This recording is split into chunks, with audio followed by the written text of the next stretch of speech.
United States of America, and to the republic for which it stands, one nation, under God, indivisible, with liberty and justice for all. Thank you. Okay,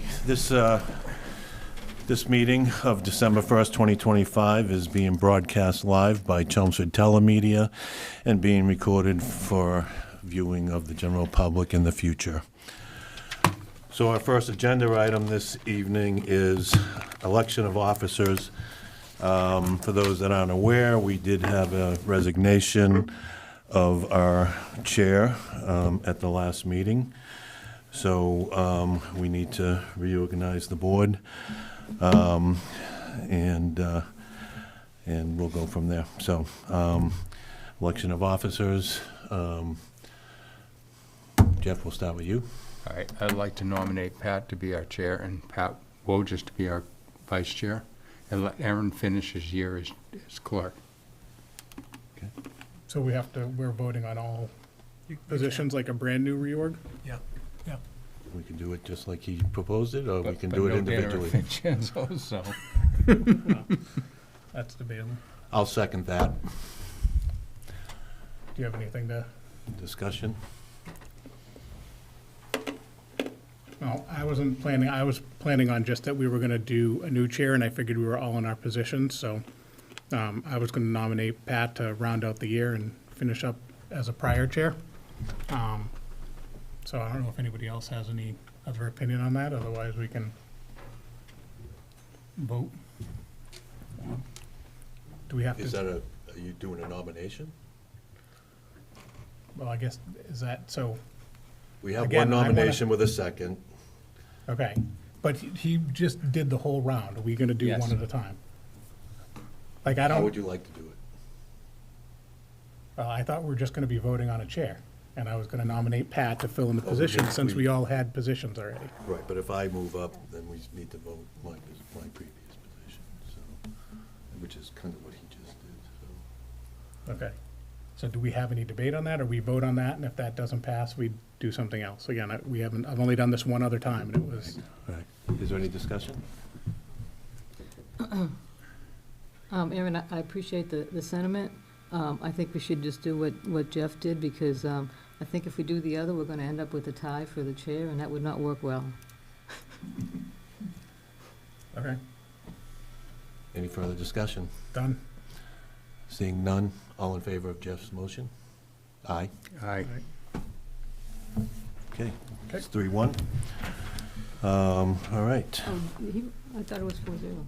All right, I didn't hear you. I'm sorry, I I just thought, raised yeah, I my thought you hand. said I no, just raised okay. my hand. So Pat is now the vice chair, I am the chair, and Yep. all other positions are equals. Okay, thank you.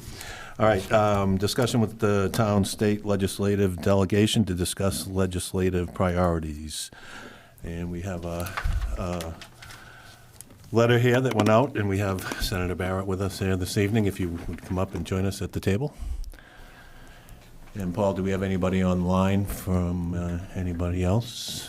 Mr. Chairman, we have Anna O'Sullivan, who's the aide for Representative Cataldo, because he's unable to join us. Representative Arciero is unable to join us. And Representative Elliott is running a few minutes late, but he said to start with Senator Barrett, which he would have done anyway in deference to the senator's status. Well, traffic is pretty bad Yeah, today. exactly, so. Especially if they're going down North Road. Yeah. Okay. Welcome, Senator Barrett. Thank you, We Mr. appreciate Chair. your attendance here tonight. Yes, I'm not sure if you received a letter from Paul Cohen about a week ago talking about some of the items that we wanted to discuss this yes, evening, absolutely. so- Yeah, Paul is a good communicator. We hear from him frequently. Yeah.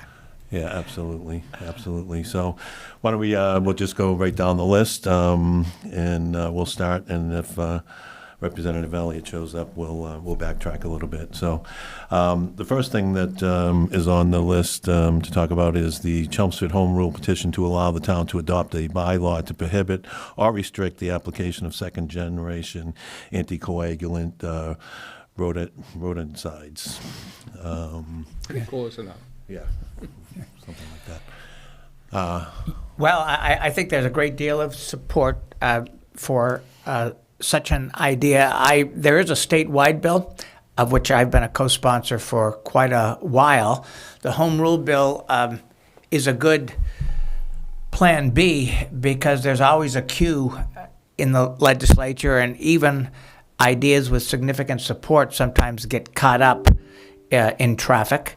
The home rule bill, I would think, has an extremely high likelihood of passing. Home rule bills, in the end, tend to be honored as they ought to be, but never in a very timely way. So we're in a 2-year session, one that concludes next June 30th.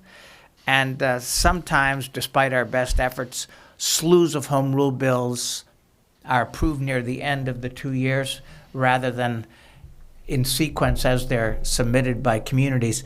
All of us are both understand why there's a delay, and we're also impatient about the delays. The good news is that it's very likely that the home rule bill will ultimately pass if the statewide legislation, which says the same thing, does not. Okay. So I can't give you much insight into timing, but I'm cautiously optimistic about the final result. Okay. Any other discussion on that item?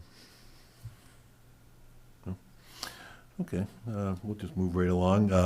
So one of the big things, and we're certainly starting to suffer from this, and we're looking at the cost of healthcare across the board, and it's getting to be almost unbearable to a certain degree, and especially with town health premiums going up for healthcare of employees as well as healthcare of retirees. So we're just looking for any help or ideas Yeah. or anything that could help us along I- on the way, because it's going to be a huge budget Yeah.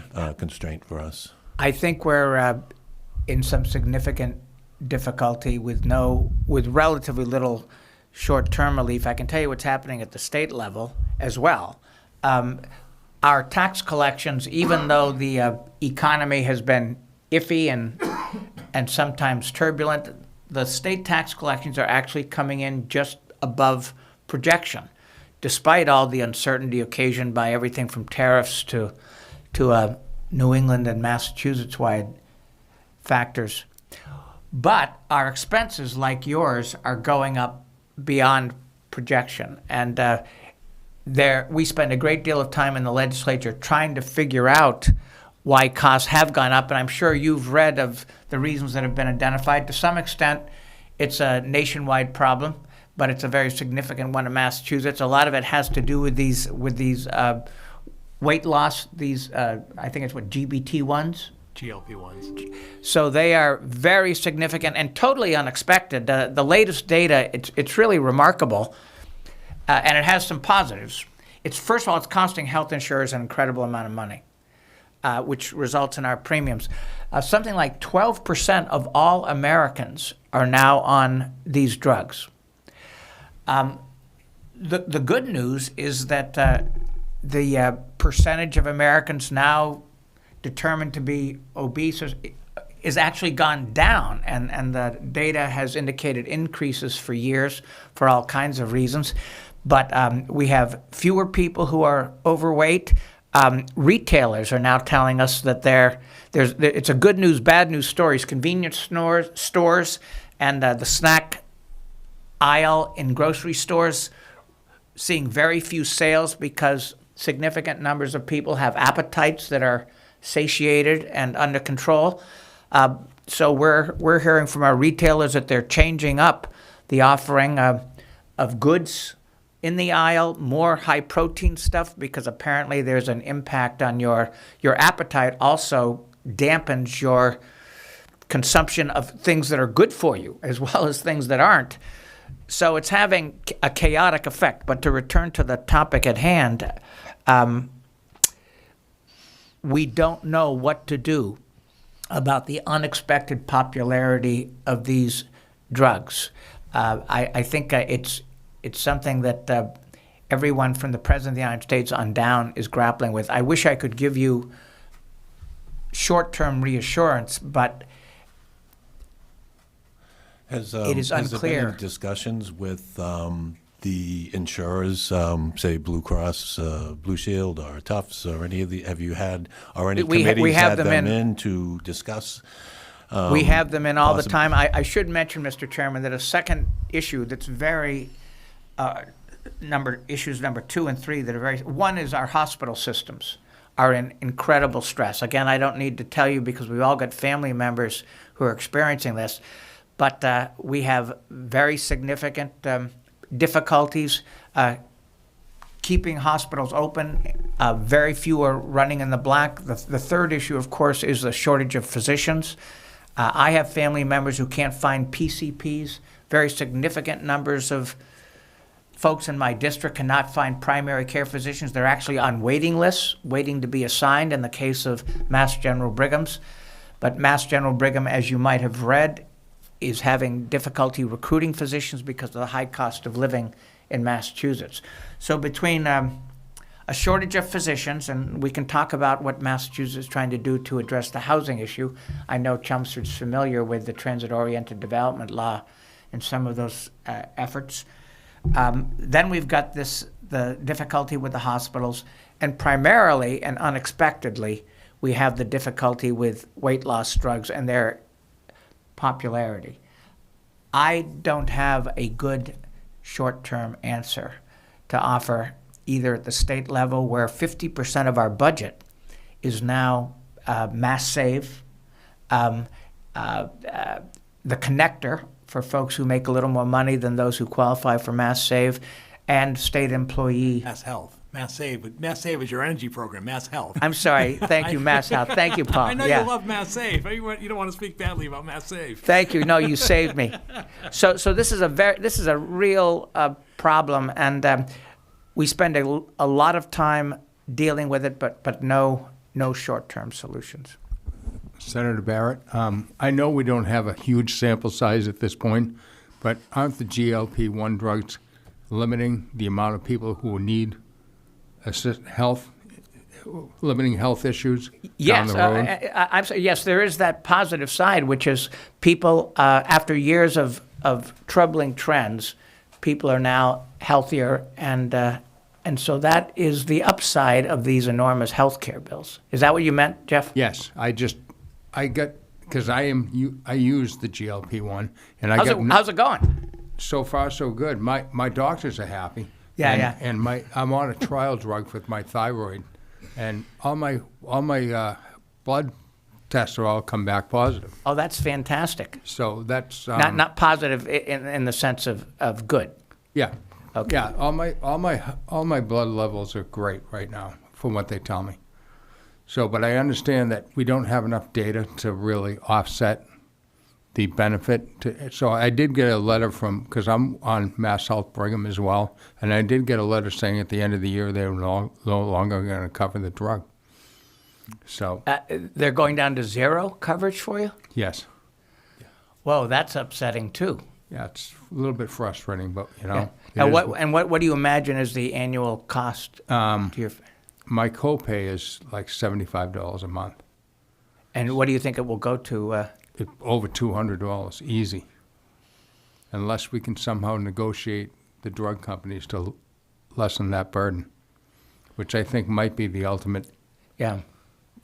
resolution in this, but You know, something that, get into national politics, Jeff, for a minute, something that was approved during the last months of the Biden administration and implemented since by the Trump administration, so this is a bipartisan thing, is that Medicare, not just Medicaid, but Medicare is now negotiating as a group with the drug firms to get premium pricing. That had a reform that had been called for 40 or 50 years. sure. But the drug firms managed to prevent the feds who run Medicare from having this negotiating power, and Biden managed to get a breakthrough there, and Trump has followed through. So let's hope that with respect to GLPs, they can do something. But you know, it is worth emphasizing the upside, because it's extraordinary, the changes in personal behavior, habits that none of us thought we would be able to change about ourselves, actually prove amenable to change, and that's a remarkable thing. How are you, Representative? Senator, nice to see you. Sorry I'm late, everybody. At this point, I'd like to welcome Representative Elliott. Good afternoon, Thank Mr. you. Chair. Thank you for coming. You're very welcome. And I'd like to just, so you were good, Jeff? Yeah. And I'd just like to follow up. So thank you again, Senator Barrett, for that information. I guess some of the things we've been hearing, I'm not surprised to hear that, number one was GLP-1s. I've said several times, I'm a little reluctant to sit behind this desk and play doctor and say whether they should be covered or not. I have to trust that the physicians and the patients are having the appropriate conversations. And I'm glad that you followed up with the other things, which is shortage of doctors, which, again, if you have a shortage of something, it makes it more expensive. And the consolidation, which I think when you talk about the hospital systems, those consolidations and those problems to be honest, have been driven by privatization of those organizations. And I think it was AARP that did a couple of interesting series of articles on that. And I think all of those things have to be discussed. And again, there's no short answer. And I think that that's fair.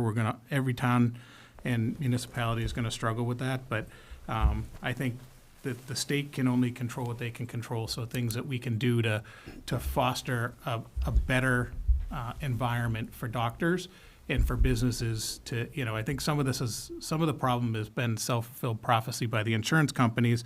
I've had some of my best doctors leave because they don't want to deal with the insurance companies anymore because it's so hard.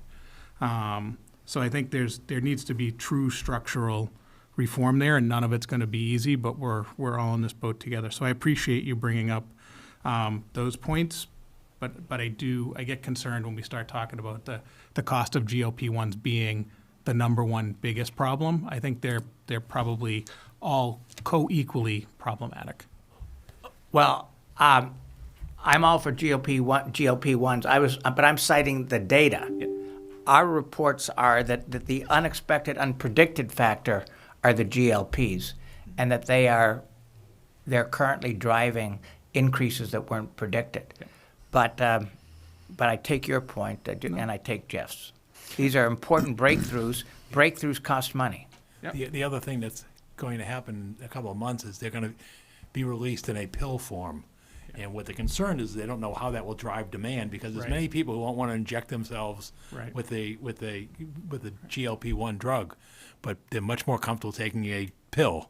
And therefore, that's the concern, is they just don't know where that cost is going to be driven, because come February or so, they'll be available in a pill form, and they know there's more in the pipeline in terms of future drugs. And I think that's the uncertainty, is nobody likes uncertainty, whether it's economists, drug companies, legislators, and so forth. And that's the concern, is what will the demand be? Because right now, if it's 20 some odd percent, does it go up to 40%, 50%, and then 70%? And what's the cost? Is not part of the problem these drugs were initially Diabetic formulated drug for Diabetes, diabetic and diabetes, and yet they found another useful Benefit, another benefit of them.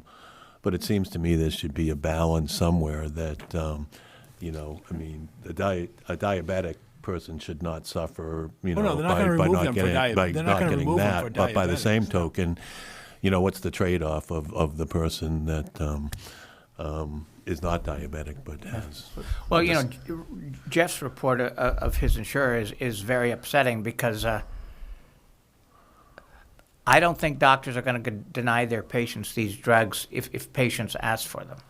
And a lot of us struggle with our weight, and it's been a trend in the negative direction for a long time. To see it improve, to see our ability to control our weight actually get better, is such a remarkable turnaround that I don't think, Mr. Chair, you're going to see us restricting access to the drug.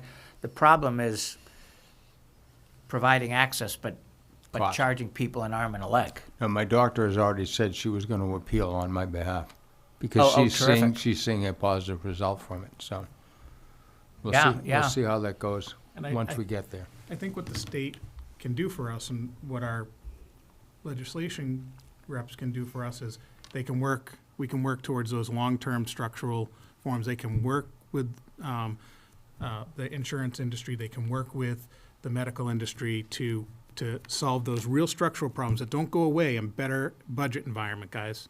those problems don't go away. They're probably going to get worse, right? What I think the state's going to struggle with is telling who, suggesting who, or trying to control cost of these breakthrough medications. Nobody's going to know the real impact for 20 years, and we've had people tell us that. We don't know what the impact's going to be of weight loss drugs 20 years from now when, heart health is better and diabetic health is better and all these things. So that's where, from my chair here, that's my ask of our legislators is what can we do to support them in working on insurance reform, business reform, and getting doctors and nurses licensed in an appropriate and efficient manner to backfill those things. Thank you, Mr. Cunningham. I appreciate that.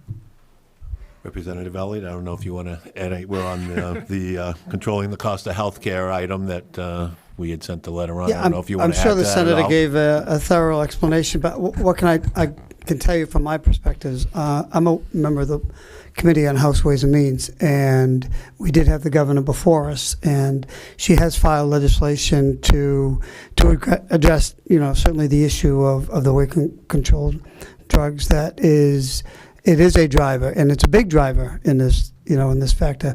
Massachusetts budget consumes, it was 46, maybe 47% of the budget goes to healthcare.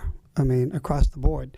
This year we saw a $2.8 billion increase in the cost of, in the budget. So, that's not sustainable. One of them is the weight reduction drug. The other significant drive factor are the costs that the state has to absorb when people go to the emergency room.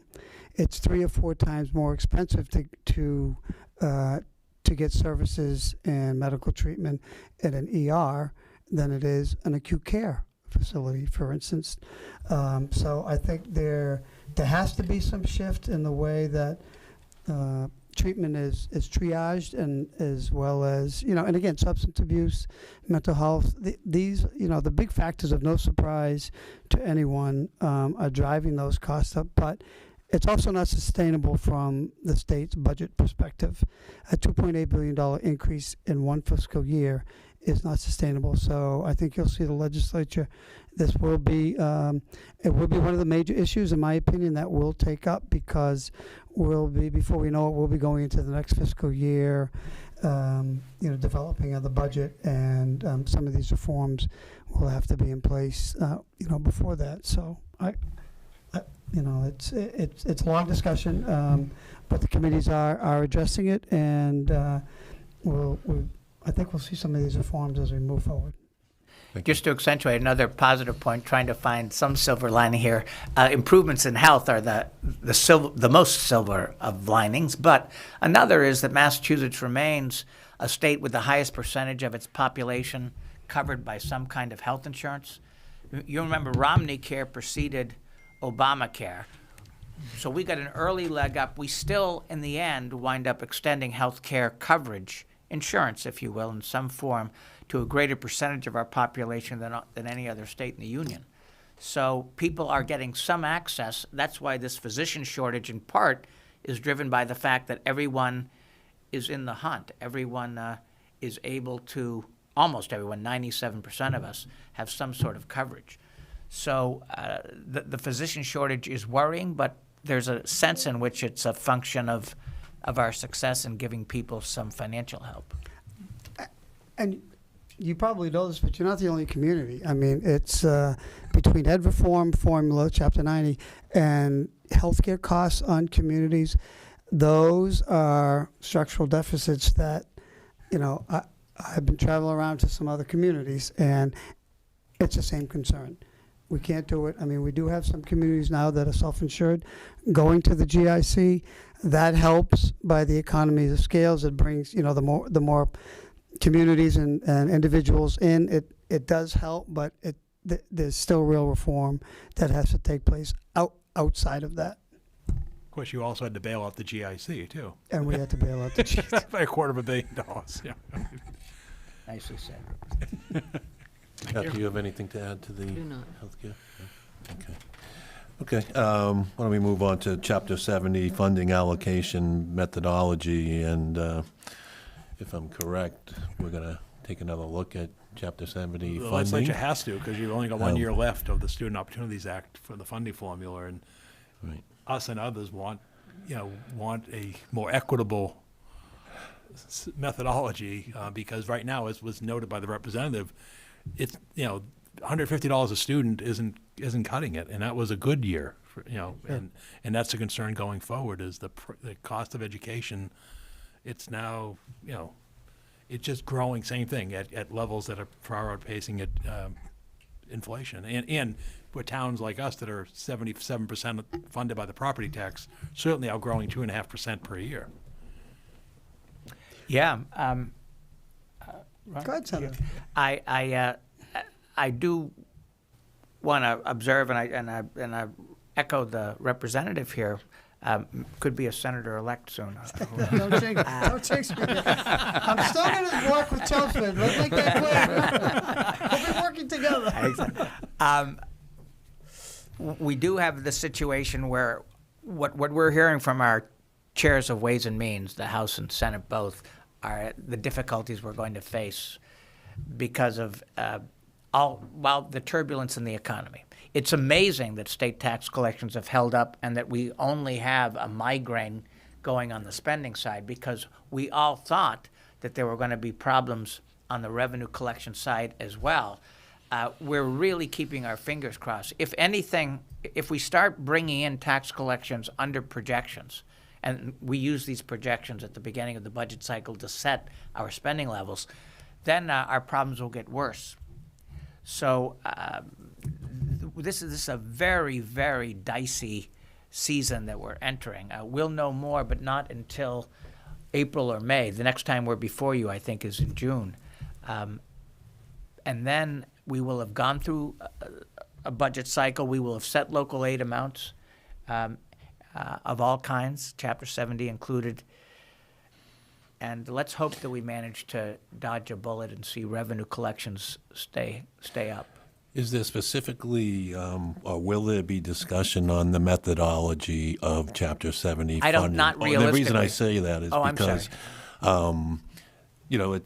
there's been inequities, and especially to Chelmsford. Chelmsford's been in an inequitable position for years, and there's a lot of other cities and towns around us that are wealthier than Chelmsford that do much better than Chelmsford does when it comes to Chapter 70. So I'm specifically interested in your thoughts on the methodology of bringing equity to all cities and towns when it comes to Chapter 70 funding. Well, I've represented you for 12 years, and this has chafed at Chelmsford for the entire time. And you guys have been very clear there. And we've pushed this issue a lot and been unable, because Chelmsford is isolated, because there isn't a critical mass of communities in Chelmsford's situation demographically, we haven't been able to muster the votes. You were asking me very specifically whether I think in the last year of increased funding under the Student Opportunity Act, we're going to see a reconsideration of the formula that will impact, let's say, the next budget cycle. I honestly, having lost the fight in the past, I honestly don't think we're going to win it now. What do you think? Well, again, as we heard loud and clear, and I won't forget the day. The Ways and Means travels around the state. We had 9 hearings. We go to all different sections of the state because we want to hear from everybody. And we were in Amherst. I remember very clearly. There were protests or rallies, call it what you want, from many rural communities, school committee people, select board members, and they made it loud and clear of the inequities that Senator that we're speaking about here. And so what we did this year, and let's say it's a Band-Aid approach, right, Senator? We doubled the student reimbursement per pupil reimbursement. We doubled it from $75 to $150.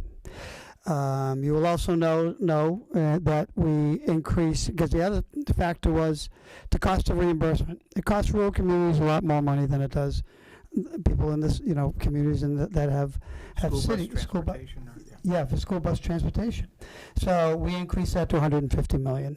Again, knowing that it's a Band-Aid approach. The governor has started these, let's say they're listening sessions, because I think we heard after 5 or 6 or 7 hours of testimony at that particular hearing alone, and it was strictly on education, something needs to be done. So the message is getting clear, and it's penetrating, and maybe the senator has a good point. If it's, it's not this year, I personally feel, we put a positive spin on, I personally feel that it's coming because there needs to be a change.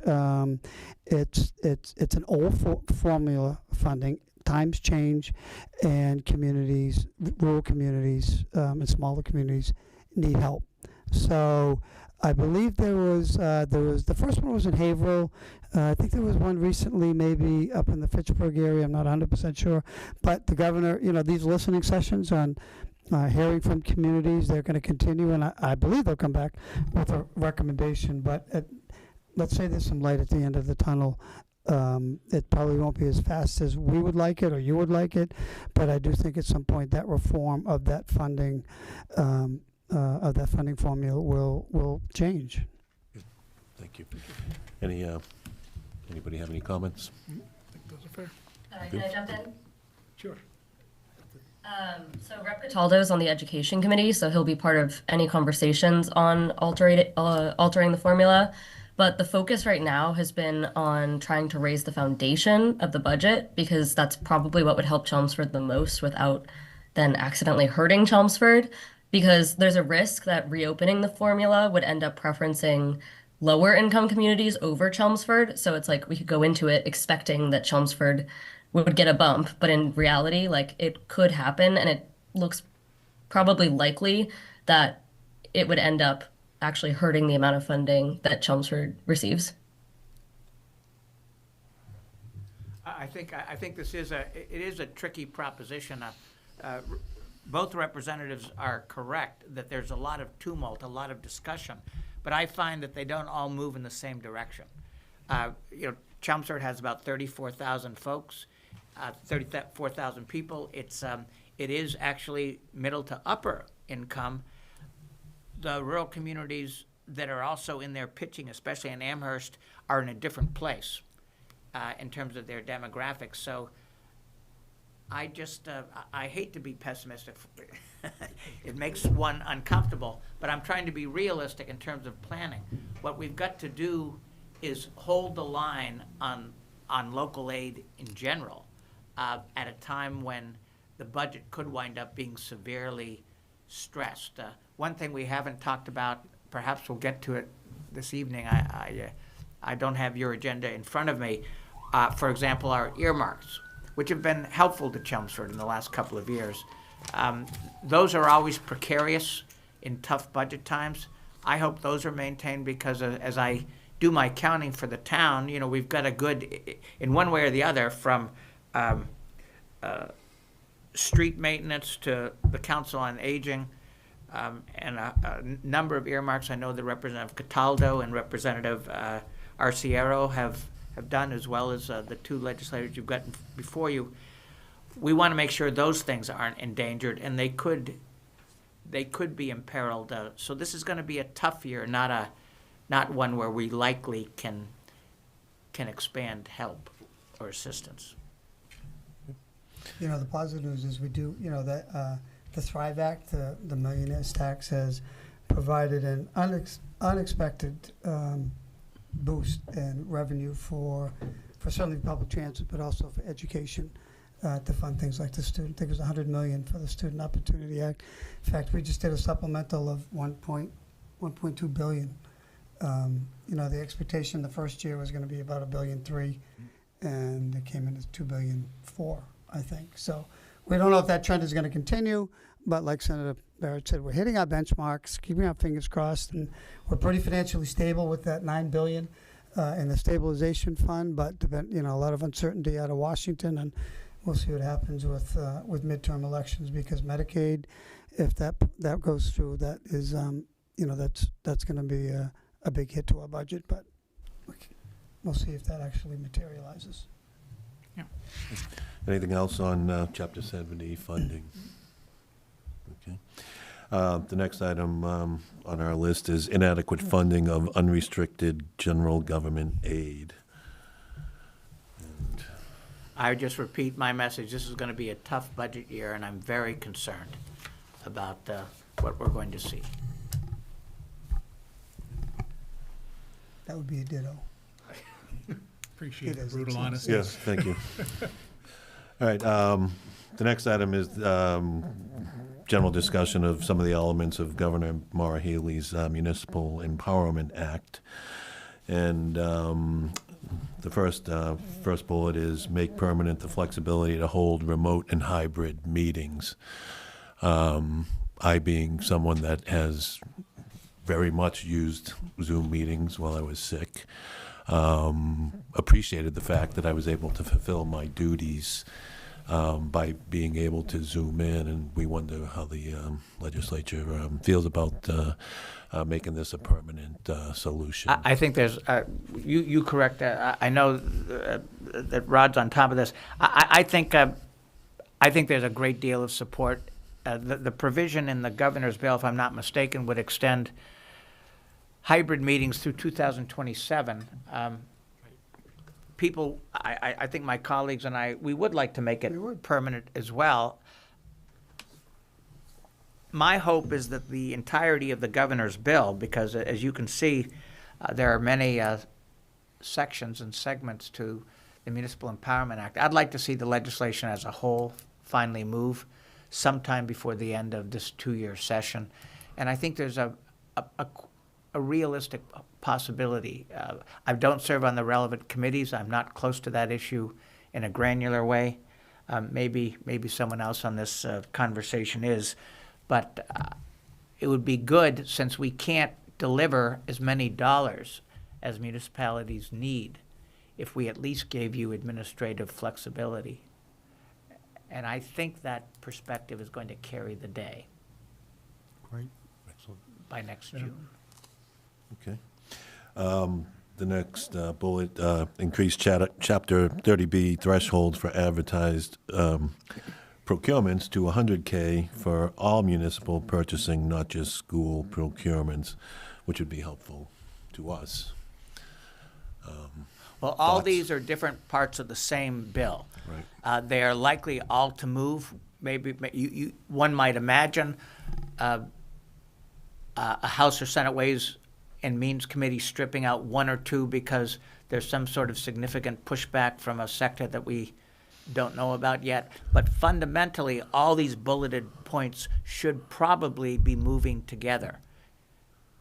They're all going to be up or they're all going to be down by next June. So we could go through them for sure, but I can tell you that they're traveling at the moment of a piece in one piece of legislation. Okay. Yeah, I know I've had conversations and even meetings with the Inspector General. We have him over the Housing Authority where I'm the chairman of the board. And as Senator Barrett mentioned, that it's kind of piecemeal, and there were some pieces included in the FY26 budget which were beneficial, and communities do appreciate it. So I mean, I agree with Senator Barrett. It'd be nice to see these in a comprehensive manner. I personally received kind of mixed responses or emails, if you will, on some of the local option revenue proposals that are in here. But I think as this goes through the the committee process, it'd be nice. It would be nice to get a full package. I don't know. The Senator has a lot more experience and seniority than I do. I don't know what the likeliness of it is. We'll be taking up some pretty big bills, but some of these things like modernize the procurement, contracting rules. To me, I used to be a contract officer. It's a no-brainer. It doesn't mean that you're going to sacrifice competition and best price. It just means that it'll be more efficient. So I think we will see something. Exactly to what extent, I agree.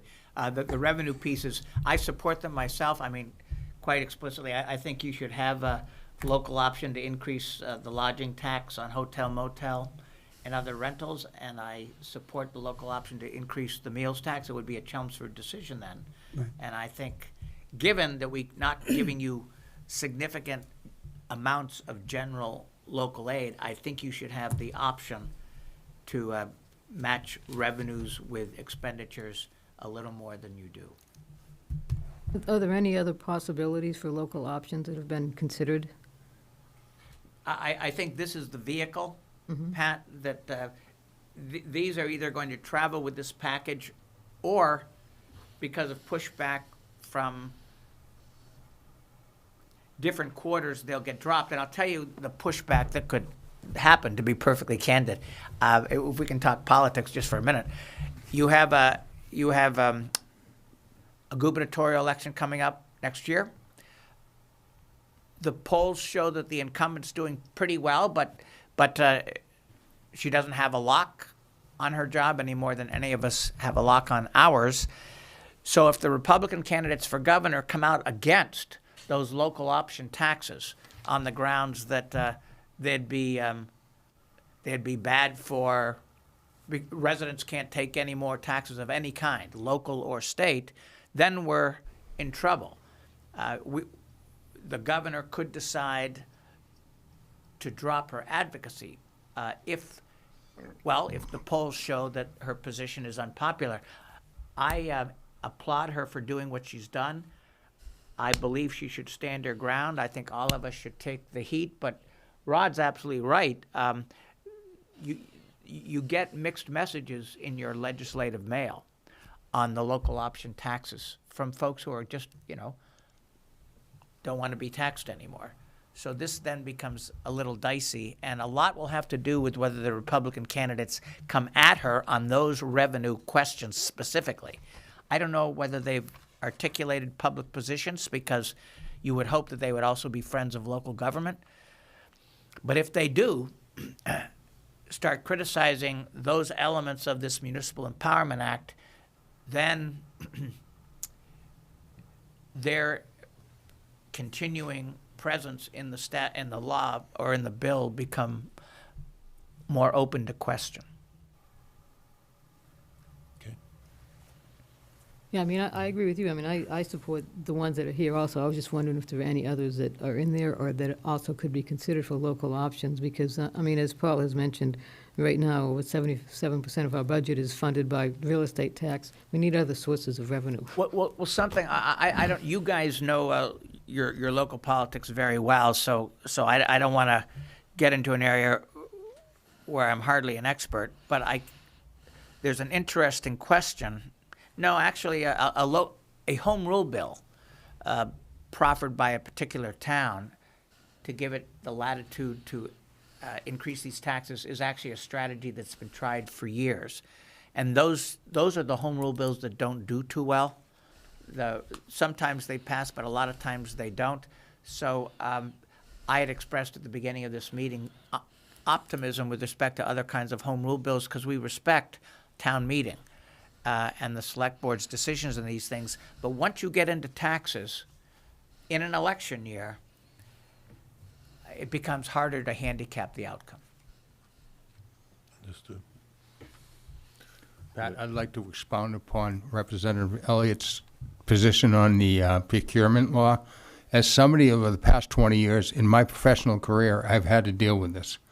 And we've seen our costs have gone up, but the law has not. So what comes down to, the city and towns are no longer getting the best deal. They're getting the cheapest bid, which is not always the best for the cities and towns.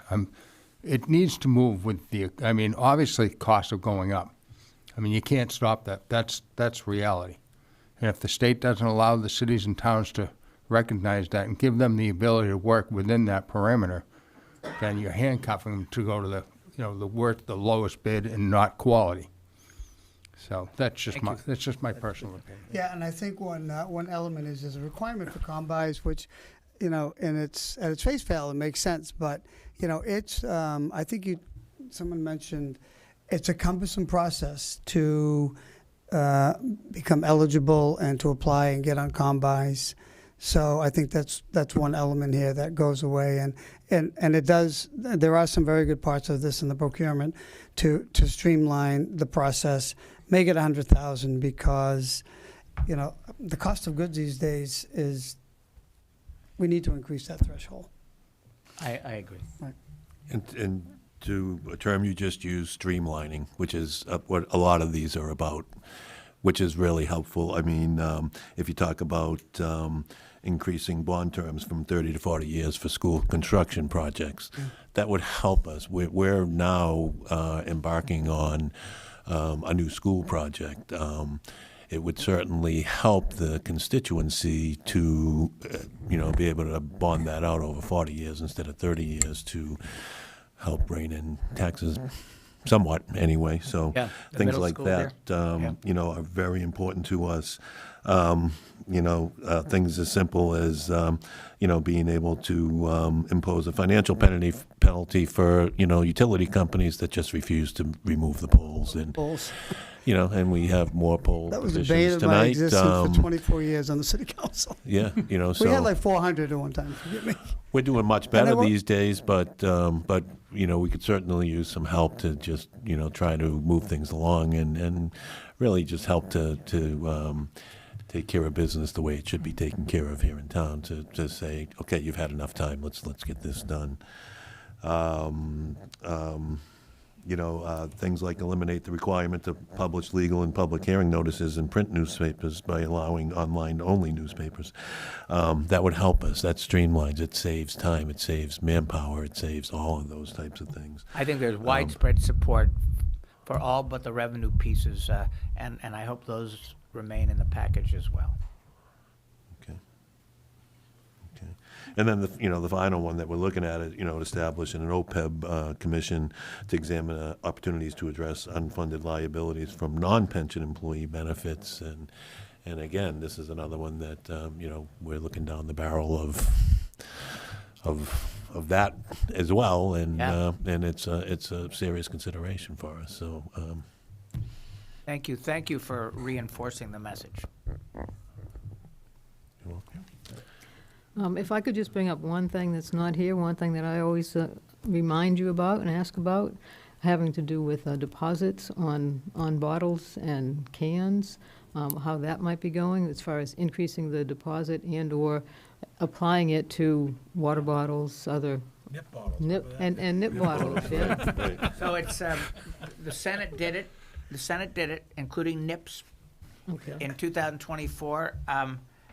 The House, we're talking about the climate bill. The House begged to differ with the Senate, and it did not survive the conference negotiations. So I'm totally with you. I'm totally with you. I'd like to see the nickel go up to a dime. I'd like to see energy bottles and water bottles covered, as well as cans. There are actually provisions in what the Senate put into its climate bill that would help the middleman, the processor, and the recycling centers do their thing and cover their increased expenses. So I thought we were pretty good and pretty comprehensive in thinking about the entire supply chain. But we failed to make the sale to some very smart people in the House, and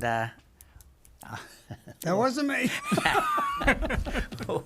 we'll have to take another shot. That's right. No, it was Representative Elliott was not giving us fits, but some of his shrewd colleagues were, and we have to. No, and I agree. I mean, you see everywhere. It's lit. How do we address it? How do we help the environment? How do we, not have people be more responsible?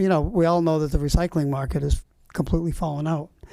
That doesn't mean that everything goes into the trash. So, especially those nip bottles, those we see them. I see them all over the place in the city sometimes, and it's pretty frustrating. But so I support both of those bills. Okay, I guess all we can say is just keep. I keep will, going. Pat. I will mention one thing. We did get a compromise of kind, or I should say, we got a a consolation prize, not so much a compromise. The consolation prize was an extended producer responsibility commission, which is preparing its final report right now. I've taken an active role. So extended producer responsibility is a different way of making sure that there's less litter, less trash, more things are repurposable, recyclable, because the burden is on the original bottler to absorb a cost if it doesn't figure out a way to ensure that the downstream product is reusable and recaptured for additional uses. So extended producer responsibility has been a big success in the state of Maine, and we've heard from the folks up in Maine, and that's the way we're currently approaching the reduction in petrochemicals, the reduction in wasted plastics. We're trying to see if we can go up the chain toward the bottlers and impose a kind of carbon tax on their activities, which is really what extended producer responsibility is. So we'll see if the commission report, which isn't completed yet, has some traction. That was the recycled paint one. Right, we talked about the paint option for from the extended producer responsibility, yeah. The which option did you say? Recycled Paint, paint. yeah, Recycled well, paint. you Yes, put a deposit on it. Paint right. is one of our focuses. We've heard a lot about paint, which as we all know piles up in our garages and our basements because it's difficult to dispose of safely. And all of us our towns have hazardous waste days, for example, but you have to remember to take advantage of it when it comes around. So yes, we would like to work with the paint manufacturers and reach upstream towards them. If they were faced with absorbing some expense when they sell product in Massachusetts, they might find a way to make sure that there's less waste at the outset. Okay, so thanks for your efforts, and I guess just keep it up. Yes, please. Thank you. Any other board members have comments? My only concern with that paint situation is you're putting the burden on the retailer, which I don't think is fair to them. Well, and that's yes. We have had the retailers in, and the problem here is the same problem at the outset that the groceries faced when we needed to create a special area where you return your cans. Right? You need to talk to the retailers and see if they have the physical space to handle some returns, because that would be a part of it. Although, as I say, with EPR, you're putting the pressure, you hope, on the wholesaler and on the manufacturer. But at the end of the day, there's no question that the retailer feels very vulnerable. So these solutions and supply chain questions do become complex. Of course. Anything else from our I know that you delegation? spoke about the home rule on the second generation anticoagulants earlier, and I know Senator Barrett is filing it on the Senate side. I did speak with Representative Cataldo right before this meeting, or before the meeting I had earlier, and he's actually the vice chair of on the Committee of Environment and Natural Resources. So I'm going to file that in his place, so it won't be awkward, or Anna probably just doesn't know this unless she just spoke to. We actually spoke like 5 minutes before I hopped on this, so. So I'm going to file that on the House side. Lowell, by the way, Lowell has, we filed a home rule petition in Lowell for the same thing, and as I mentioned, I'm on the Housing Authority. We've taken measures working with the Lowell Loves Wildlife group to, we put a contract in place, and part of the contract is to track and to reduce the use of these second generation anticoagulants. So, good news. We have to continue to do our due diligence with the rodent issue that we have in the Housing Authority complexes, but we're moving in that direction. So, just an update. As soon as I get that information from the clerk, either co-filer or co-sponsor, but considering he's a vice chair, I thought it was a good idea if I take the lead. I'm happy to do it. We testified there are a number of bills, including sort of the comprehensive bill. Was it a couple weeks ago, Senator, that it was heard, a lot of support. I testified on behalf of our bill, and hopefully it's going to pass this year, but we'll file a home rule as well. Excellent. Okay, anything else from our representatives or delegation? Thank you Anna? for having us. Thank you for attending, thank you for coming, and thank you for some straightforward answers, and we'll look forward to next time Yeah, for no, thank you better for having us, news. and hopefully we won't be dipping into the snow and ice budget tomorrow night too much. Starts tomorrow. Thank you, gentlemen. Thank you, Anna. Thank you, Anna. Thank you. Okay. The next item on the agenda is public service announcements. Okay, we have several this evening. First up is the public notice of the spring 2026 annual town meeting. Town of Chelmsford will convene the 2026 spring town meeting on Monday, April 27th, 2026. And articles to be included on the warrant must be submitted to the office of the town manager prior to 4 p.m. on Monday, January 5th, 2026. Any citizen petition articles must carry the signatures of at least 10 voters. And for more information, you can contact the town manager's office. This Saturday, the final square will have a tree lighting from 4 to 6 p.m. at in Vinyl Square. There will be special visits from Santa Claus. There'll be live music and a fire truck that's going to bring Santa to the tree, hot cocoa, food, and festive treats, and crafts and activities for the children. So hopefully it'll be a nice day for a tree lighting in Vinyl Square. And then on Sunday, December 7th, from 4 to 6 p.m., there will be the annual holiday prelude in the center around the Common. There'll be many activities there, including tractor hay rides, face painting, free goodies, performances, and of course, Santa will be there. So we look forward to seeing you there. The Board of Health is still providing free in-home flu vaccines for homebound residents. You can just get in touch with the Board of Health, Darcy Beal, at the Board of Health at 978-250-5241. A couple of meetings ago, we heard about the new Chelmsford Civics Academy that will be launching next month now. So applications are being received through December 23rd for participation in the town's first Civics Academy. This program will seek to strengthen civic engagement by providing residents with a deeper understanding of town government and operations. It's an 8-week program that's going to take place on Tuesday evenings beginning January 27th through March 31st. The sessions will take place at various municipal buildings across the community, and the online application is available on the town's website.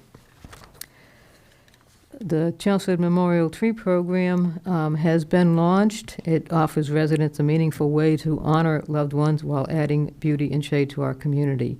You can sponsor a tree that will be planted in a public space around town, and that's going to create a lasting living tribute. For more information about this program, you can also check the town's website and to get an application and fill out your request. 2026 dog licensing is available now. Every 2025 dog license expires on December 31st. Licensing, as I said, has begun. You need an up-to-date rabies vaccination, which needs to be, the certificate needs to be presented at the time of licensing. For license renewals, they can be renewed online by mail or at the town clerk's office. New dogs have to register by mail with a check or in the town clerk's office. The fee is $20 for a spayed or neuter dog and $25 if unaltered. And just a reminder that late fees go into effect on March 1st and citations go into effect on June 15th. And lastly, there's a notice about the Select Board and the School Committee will meet on December 8th, 2025 to appoint one alternate representative to the Neshoba Valley Technical High School Committee to fill an unexpired 3-year term that runs from December 9, 2025 through March 31st, 2028. Applications are available on the town website, and they should be forwarded to the town manager's office by this Wednesday, December 3rd at 2025. That's all I have for PSAs. Thank you, Pat. Paul, just a quick question on that. That's going to be done during the tri-board Yep, meeting, the- so there'll be one agenda item just to fulfill Yeah, we'll that, actually post a separate just to fill agenda that because that position. involves the moderator, select board, and school committee. and then we'll do the tri-board with the finance committee right after that. So it'll be first thing next Monday night. Understood, thank you. Okay, the next item on the agenda is general public input. Do we have anybody here in the audience or on Zoom looking to provide public There's input? nobody on Zoom for public input. Any general public input here?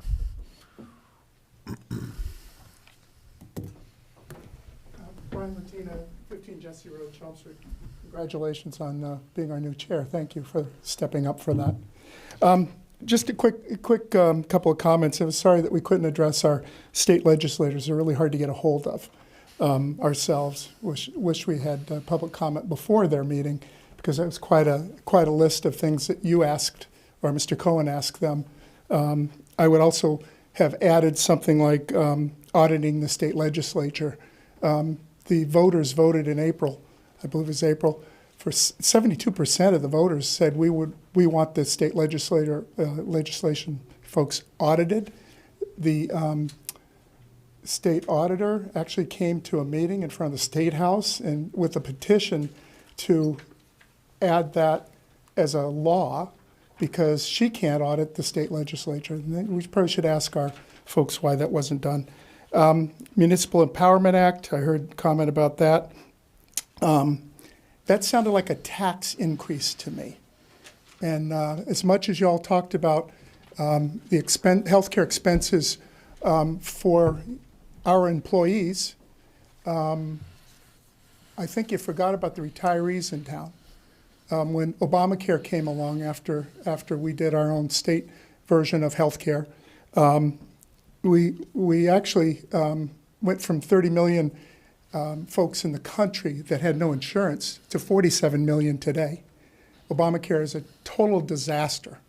And we've seen all of our small hospitals from here to Neshoba, if you look, hospitals from here down into town getting canceled or merging. That's terrifying to me as an adult, now over 65, who lost my permanent health care because of Obamacare. I worked for a $3 billion company, and they said, well, you got Obamacare, you don't need health care anymore. Medicare will take good care of you. I have no PCP. No PCP.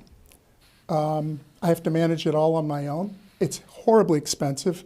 My expenses are going up $100 a month between my wife and I on Medicare.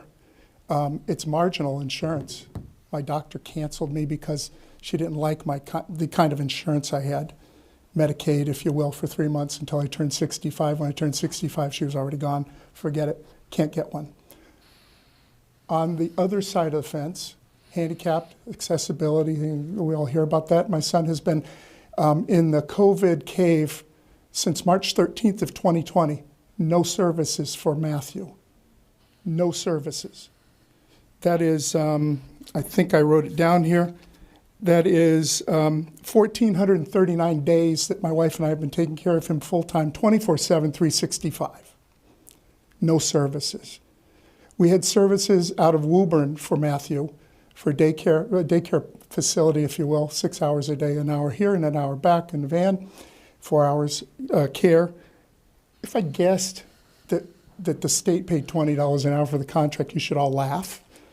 The state saved $172,680 as of today for not taking taking care of him.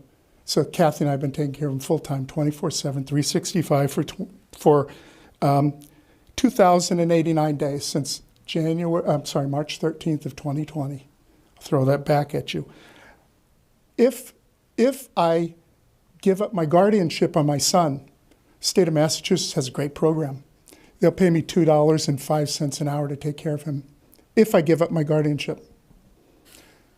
We have a lot of people in the community that can't afford the $1,000 tax increase that you folks are going to vote on or have already voted on my tax increase this year. Having no income, having been laid off at the end of 2020, it makes it a little stretch. It's a little bit of a stretch. As long as I die by 75, I'm in good shape financially. However, you got to look at the residents that live here today and the folks that have lived here for the last 30 years like me and think about us as well, not just increasing taxes or making Proposition 2.5, 3.5, which is what we really have, another percent, and then charging me more to go to the grocery store. Had benefit of going to California, 12% tax, 12%. They put parking meters every place. I missed one at 6 o'clock on a Sunday night, $65 fine. Consider it. Finally, I'm thrilled to pieces that you didn't stop me at 3 minutes. Censorship. We don't have an opportunity to talk to our legislators anymore. The representatives that were here didn't allow us to speak to them directly. During the shutdown, my congressman, no callback. One of my senators was available through their third-party person. The other one was not available. You know why? She wasn't running for this current year. We have a big problem with that. We have a 2 or 3 minute talk that we can do at the town meeting, and hopefully you'll let us come in and speak to you when we have problems here.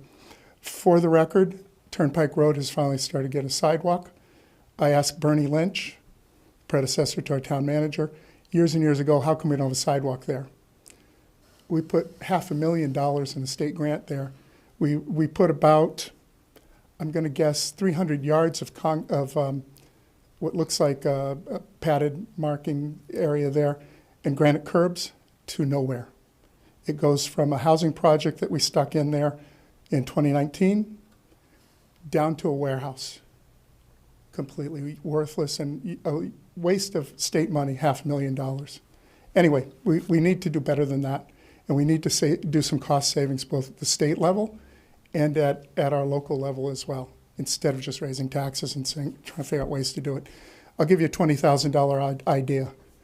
Kinloch has $20,000 worth of cars that have New Hampshire, New Jersey, New York, Pennsylvania, and Florida plates on them.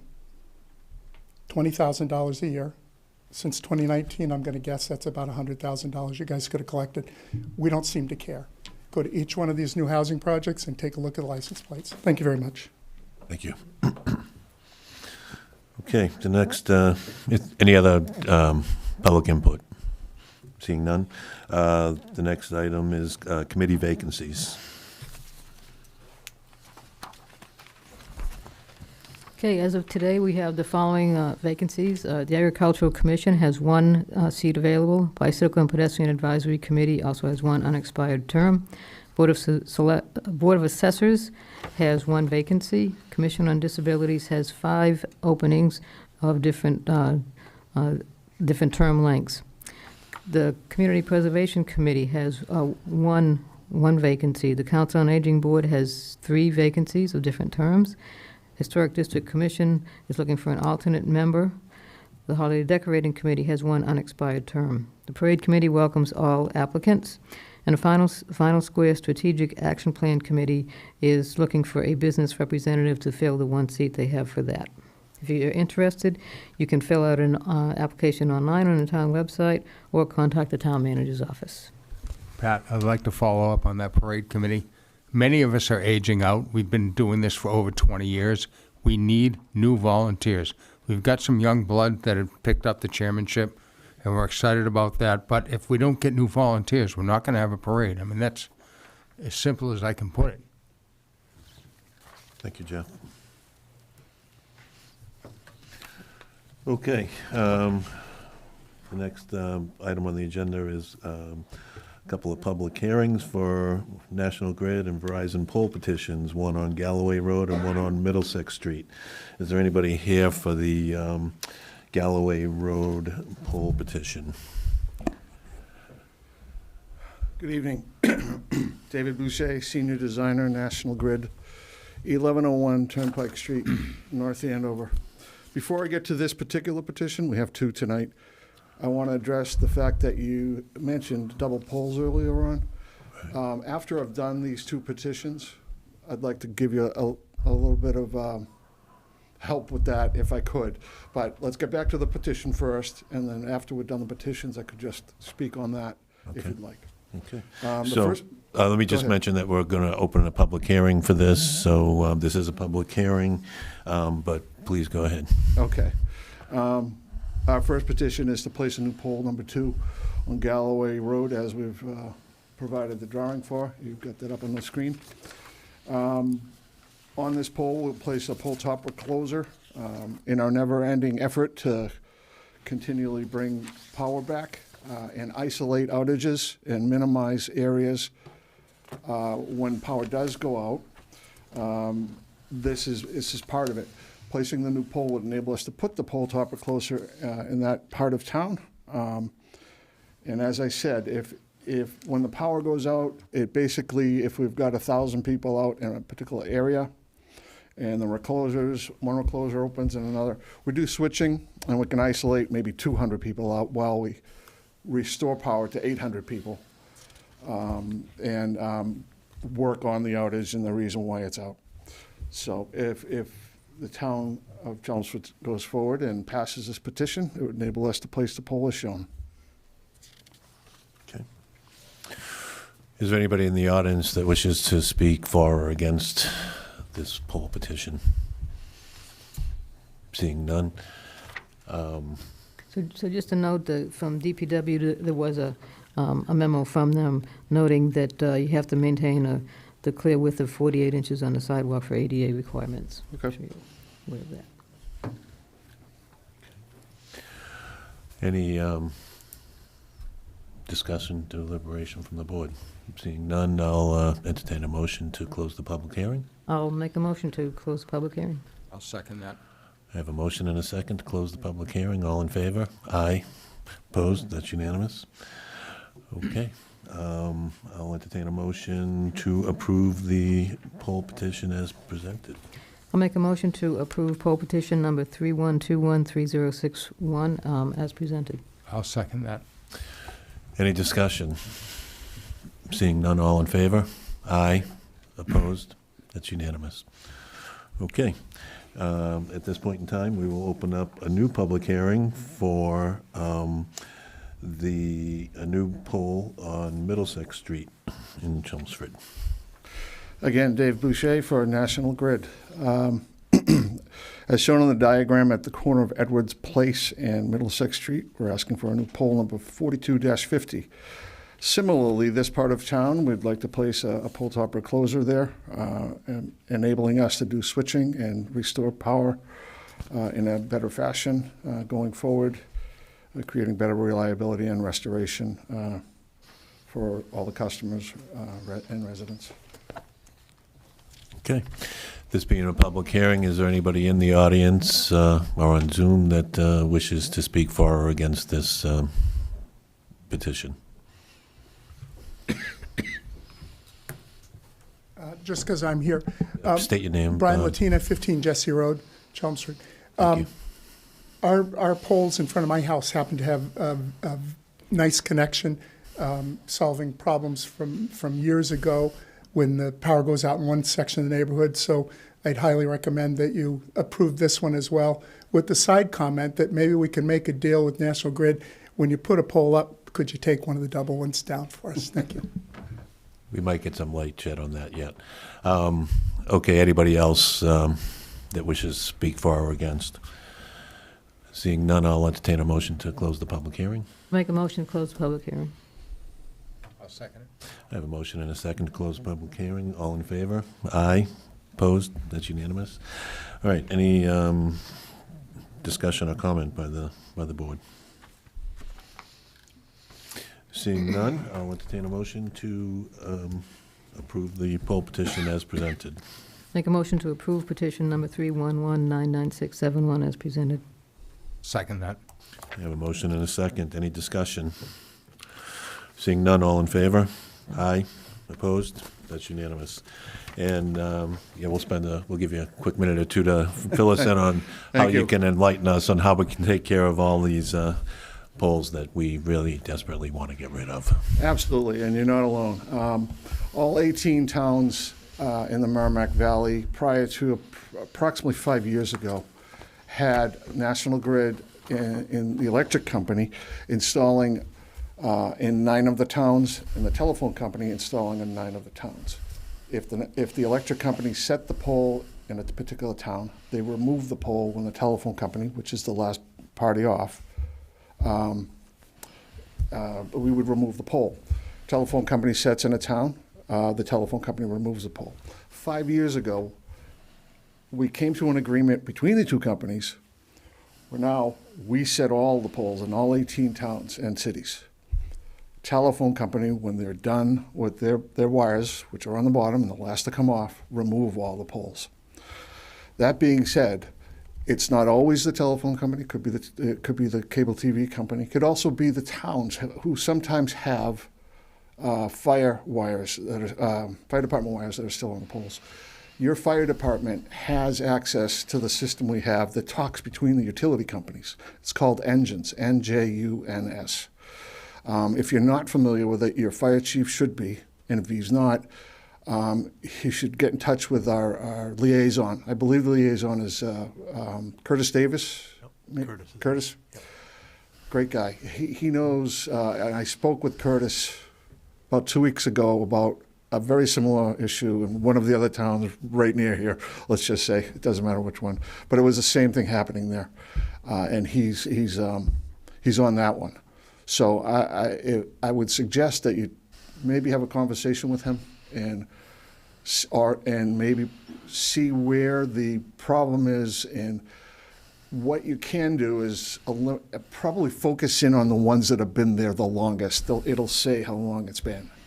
So certainly the other utilities deserve a certain amount of time, but there's also a point where it becomes not okay.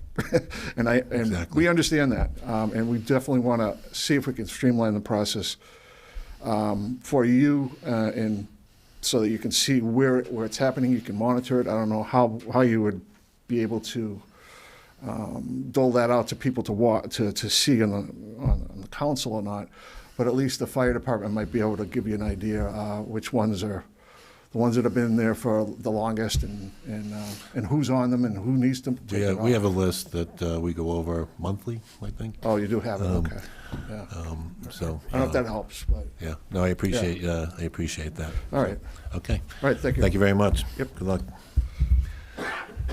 Okay, next item on the agenda is licenses. The first one is for a one-day beer and wine license for the Art Society reception to be held December 10th at Chelmsford Public Library. Anybody here for that? Leslie Kimball's on Zoom, our library director.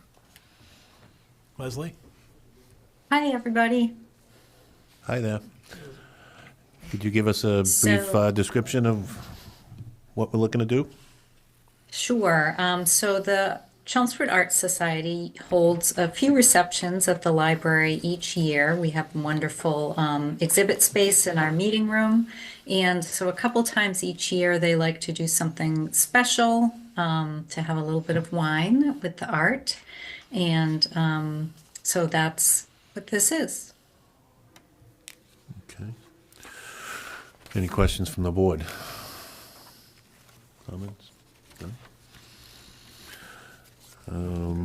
You ready for a motion? Seeing none, I would entertain a motion to approve this.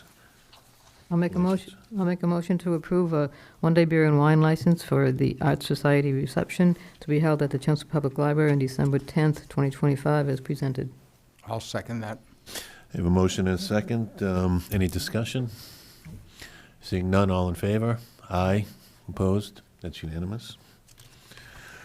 The next one is for a one-day all-alcoholic beverage license for St. John the Evangelist at 115 Middlesex Street for December 21st, 2025. Hi, Good good evening. Good evening. Could you state your name and My name is- address for the Yes, board? my name is, the address of where the event is going to take place. Yes. Yes, my name is Peter Jamina. The address is going to be 115 Middlesex Street at St. John the Evangelist Church. Okay. And what is the event for? So it's an annual Christmas party. We host events year round, but this one, because it's an annual Christmas party, we are trying to make it a little bit special. So there will be alcohol involved. Unfortunately, the person who is going to be responsible, the manager, Mr. George Foyer, he couldn't be here. He sends his apology, but he was actually issued a license on July 25th of this year for another event. He's the one who is going to be responsible for making sure the alcohol will be served responsibly. So he's the tip certified Yes, sir. person? Okay. Okay. Any other questions from the board? Seeing none, I'll entertain a motion to approve the license. Make a motion to approve the one-day all alcohol beverage license for the annual Christmas party to be held at St. John the Evangelist Church on December 21st, 2025, as presented. I'll second that. Okay, we have a motion and a second. Any discussion? Seeing none, all in favor? Aye. Opposed? That's unanimous. Thank you, you're all set. Thank you very much. All right, Paul, help me out on this next one. So we've got a whole list of alcohol licenses. Do we do these all as one major Yes. motion? Yeah, their license renewals, the comments are in the material. What I would note is that is as of the date that this was put in the packet, and in speaking to James Garrity, who handles the licensing in our office, many of the items such as payment and other stuff have been submitted. So the simple thing would be to approve the renewals as presented, subject to any contingencies being satisfied. And that would do it. Yeah, we do it as a blanket because otherwise we'll be here till quite a while going through every license. Understood, Yeah. understood. That's what I thought. And most of them, as you say, and he did a great job of sort of pointing out what has changed since the prior year and who's dropped and who's come on and so forth. So, yeah, this is very well. Yeah, there's some that in have order. even Yep. dropped off totally, Yep. I noticed, so, okay. All right, So I do have some questions. On the first page, the one right in the middle, the Chelmsford Wine and Spirits. Yep. We've been doing this now this will be the, fourth time with no building?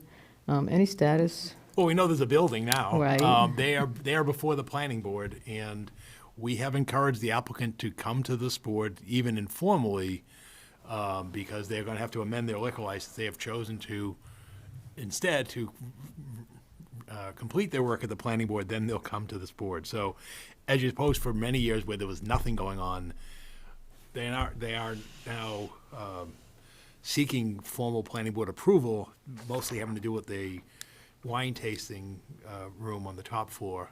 And again, that should be resolved within the next several weeks, and then they'll be coming before this board for a license modification at that time. So that will be separate than the renewal that we have at this point.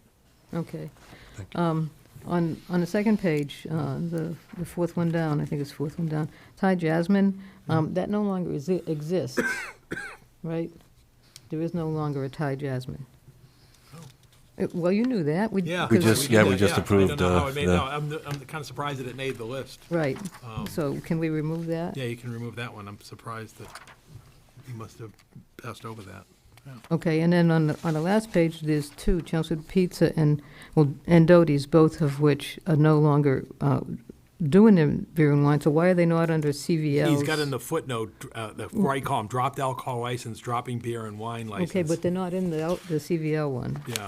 And that's what I would have expected them to be transferred over to the CVL. I think it's because the intent of the parties is to come, but you're correct, he should have placed it into the common victualler and not on the alcohol list, but I think he was trying to keep track of who had licenses, what locations had licenses and which didn't. And I think but that's the reason, but you're correct. We're expecting that they will file shortly. So tonight, we're only renewing their CVLs, not, Yes, that's correct, not So- their, no, because they don't have a license to Right. renew. That's correct. okay. And on the CVLs, yeah, I think I'm all set with those. On the auto dealer license, the second one, the Mom's Middlesex, that was when we just transferred, and I thought that was a Class 2.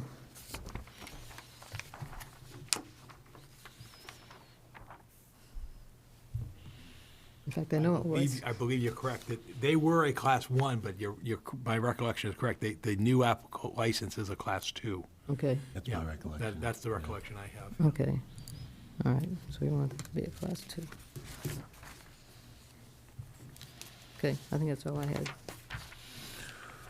Okay, so do we want to do alcohol, common victualler, and auto dealer separately? Okay. Whatever you prefer, and you also have an auctioneer license as well. Oh, okay. I just want to go back to on the Chelmsford Wine and Spirits that Pat brought up. Mhm. So if they have to come back to us,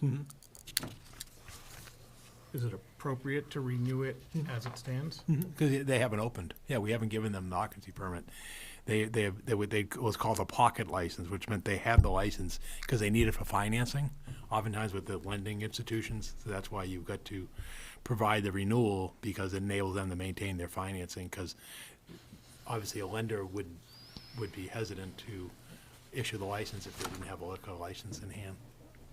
And so at one point, we got an extra liquor license, and the previous board voted to not issue one, but No, we they're did. all accounted for now? That's for on-premises versus off-premises consumption. We have an extra license for off-premises consumption. We have plenty of licenses for on-premises. Oh, we don't, not anymore. We gave it to North Chelmsford. Right, no, but that's for off-premises. Right. Right, but I'm saying is we have plenty of licenses available for on-premises. And that's the difference. But in this case, where, again, this would be on-premises, off-premises, you want to maintain that spot. Yeah, that's why they keep renewing the license.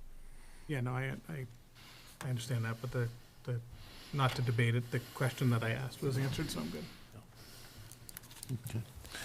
I think we can do these all as one major motion. So I would entertain a motion to approve all of the licenses as presented with contingencies and such. Okay, I'll make a motion that we approve the all alcohol renewals, the alcohol restaurant renewals, CVLs, auto dealer licenses, and lodging house and auctioneer's permit as presented with contingencies and amendments as noted. I'll second that. Okay, we have a motion and a second. Any discussion on any of these? Seeing none, all in favor? Aye. Aye. Opposed? That's unanimous. Thank you. Okay, at this point, the next item on the agenda, we will continue the public hearing for tax classification that was started 2 weeks ago. Welcome, Mr. Chase, our assessor. And Chief Assessor Reagan LeMay. Chief Assessor Reagan LeMay. Thank you for coming. So, for the record, Sam Chase, Chairman of the Board of Assessors, and Chief Assessor Reagan LeMay representing the board, who also consists of another member, Mike Donahue, who was here in the audience. And I think we completed the presentation last time. We're here really just to answer any questions that you or the public might have. Okay, being with us is a public hearing. Is there anybody in the audience or at home on Zoom that would wish to speak for or against the classification hearing? Seeing none, I will entertain a motion to close the public hearing. Motion to close public hearing. I'll second that. I have a motion and a second. Any discussion? Seeing none, all in favor? Aye. Aye. Opposed?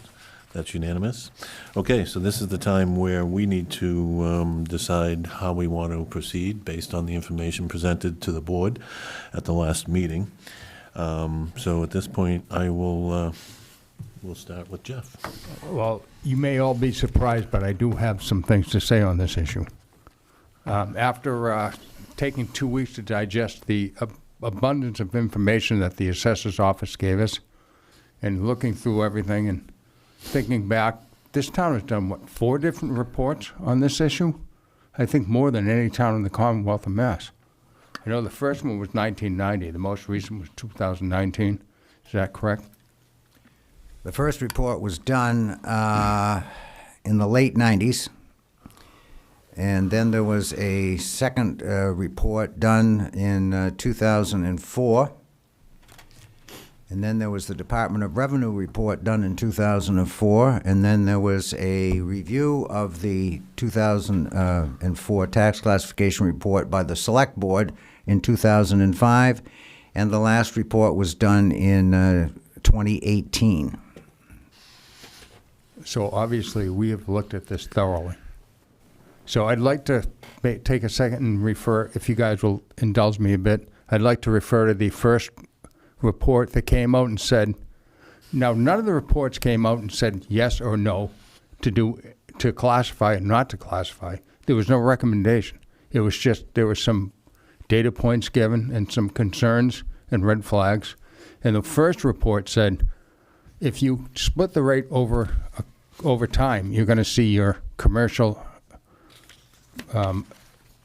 base deteriorate.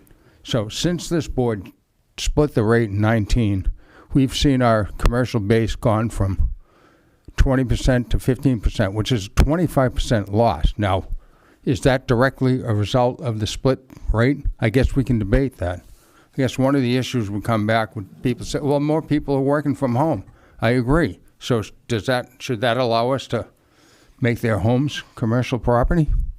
Or should we ask if they deduct their home offices on their personal taxes, should we require them to submit expense and revenue reports like we do businesses?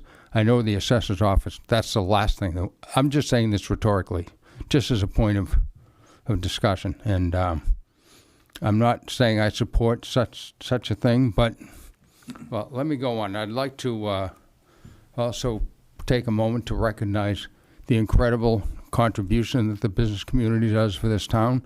In fact, last Thursday on Thanksgiving, Brickhouse Center Pizzeria donated 70 Thanksgiving dinners. And I'm not talking Swanson frozen dinners. I'm talking full turkeys and all the fixings, 70 to needy families. And they didn't advertise this. It wasn't big. They didn't ask for fanfare. They didn't ask for anything in return. I think it's incredible what they did. And I know the incoming vice president of the Chelmsford Business Association, Jacob LaPointe, has established a foundation in his mother's memory to supply gifts for underprivileged families or families who need resources. And he does this on his own. He volunteers this time. I mean, it's amazing. If you can go on to lapointefoundation.com and see everything that he does. And it's phenomenal. And I could sit here all night and tell you story after story, and I don't want to do that because I really want to go home and watch the Patriots. But I digress. Just a couple of weeks ago, Aaron and I had the opportunity to go see Oklahoma, the high school guild presentation. And I think you'll agree it was fabulous. I mean, we have so much talent in this town. But I was looking through the playbill. If you look in the back, it's all supported by small businesses, KJ's Cafe, the dance companies throughout town. And like, I don't want to get too long, but I'd like to go back to the reports.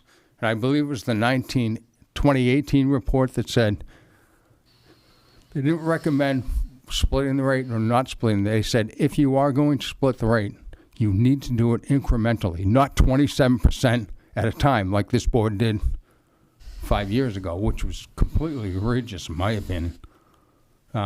So that being said, I'd like us to consider maybe rolling back like 3 to 5%.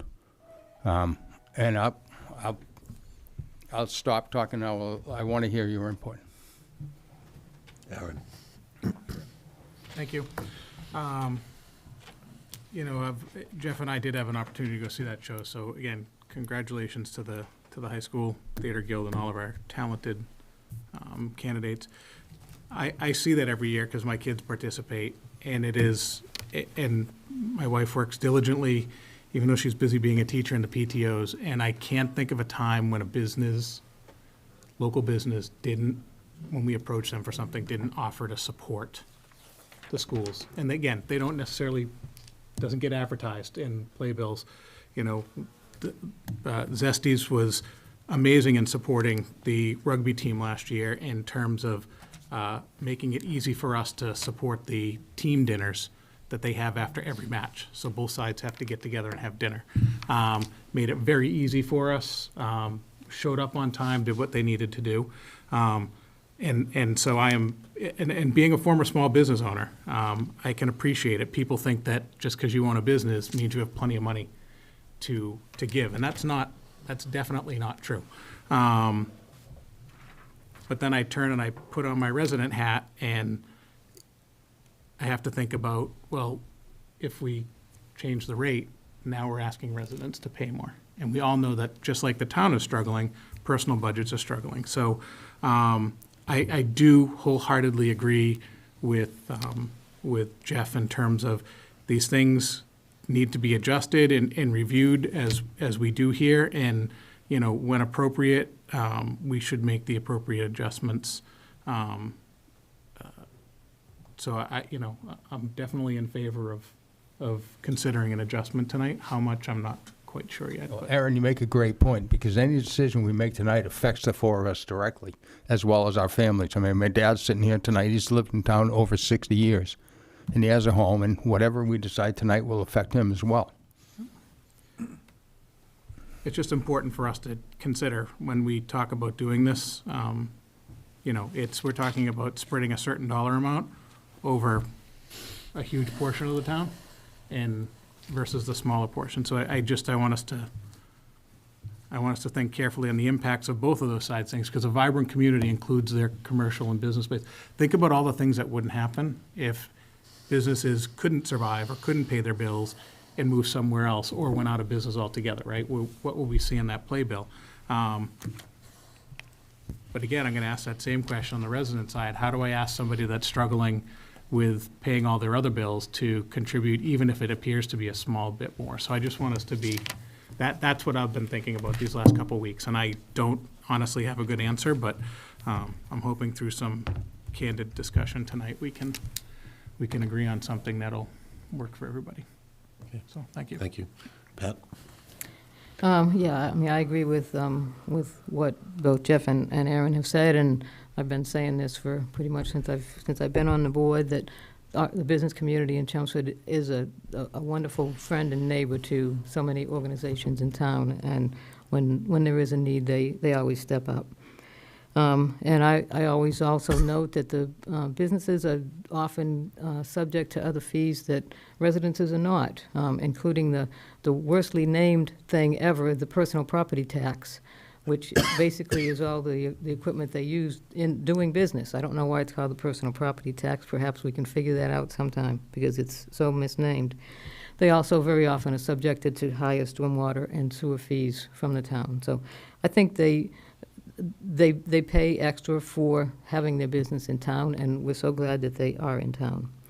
I'm not ready, as Jeff mentioned, I'm not ready to reduce the level back to 1 to equal parity, but I am ready to reduce it 2 or 3 percentage points today.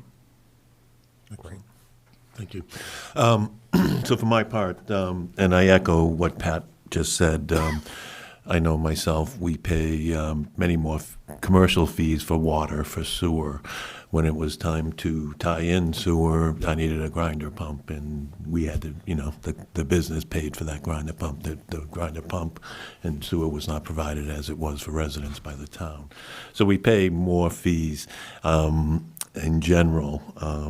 But I also note, what Aaron and Jeff said, and I recently heard that there's been a large outpouring from the business community to help the food pantry, who's, been, there's a lot of people suffering these days from food insecurity and so on. So, and I know myself, I'm one of the people that donate regularly to them around this time of the year. So when you look at all of that and you drive through the center of town and you see all the business flags up, and these are all people that are supporting the parade. They're supporting productions. They're supporting the food pantry. They're supporting numerous entities in town that without that help, what would happen to many of these entities, and what would happen to some of the programs that are offered. So I too, it's unfortunate that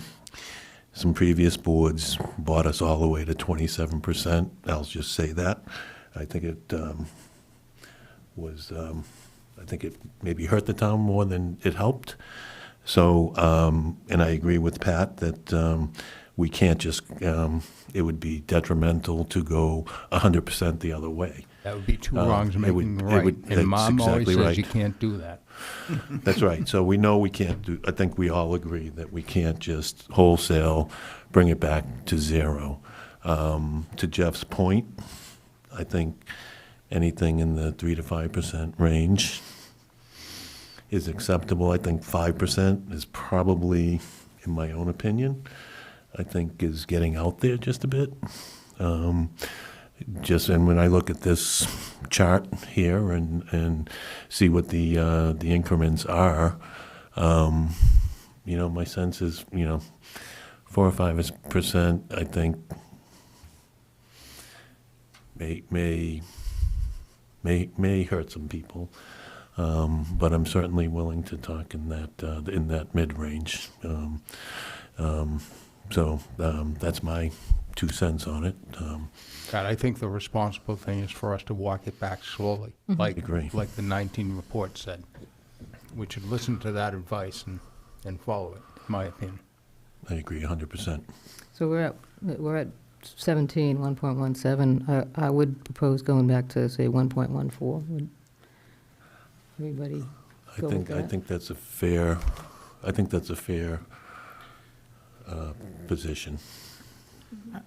I think I was a little less. I was looking at but again, the discussion is, I'm looking at it this way, that's about a $50 average increase on residents, right? I'm not doing great at math up there with but on the other hand, for businesses, that's pretty significant,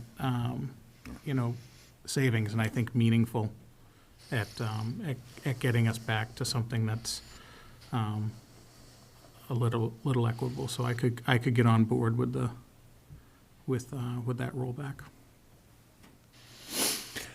Okay, if there's nothing else, I'd entertain a motion. It sounds like we're all in agreement to move towards 3%. Yep, okay, I'll make a motion to adopt a residential factor of .97. Let's see, .97. 068. No, Did you say, oh, I'm sorry. 14. Oh, you're going to 14. 97586. Correct. .97586. Which equates to a levy shift of 14% for fiscal 2026. I'll second that.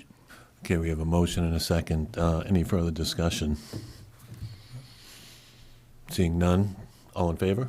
Aye. Opposed? Thank you all. 3%. Thank you, Okay, Mr. we're not Assessor. done. More votes. Yeah. You have 3 more votes, Oh, yeah, Mr. right. Chair. Okay, so the residential exemption, which was explained to us at our last meeting, we have never adopted that, so unless anybody has an objection, I'll make a motion to not adopt that again. I have a motion. Can I have a second? Okay, well, yeah, my motion is not to adopt the residential exemption then. Okay, I'll second that. Okay, I have a motion and a second. Any further discussion? Seeing none, all in favor? Aye. Okay. And then the small commercial exemption, I don't know if you want to have some discussion on that, or if you just want a motion. I wouldn't be in favor of changing the exemption for commercial at this point. If that's traditionally what we've done, I support that as well. I would keep it the same. Okay, I don't know if, yeah. Yeah, I think this was the one I was asking about, why the numbers haven't changed, but they're dictated by the state, so. Okay. I'd like to see more smaller businesses get swept up. I'll support it. Yeah, I'll make a motion to adopt a small commercial exemption for fiscal 2026 to the commercial property class at a rate of 10%. I'll second that. Okay, we have a motion and a second. Any further discussion? Seeing none, all in favor? Aye. Opposed? That's unanimous. One more. Okay, the Open space.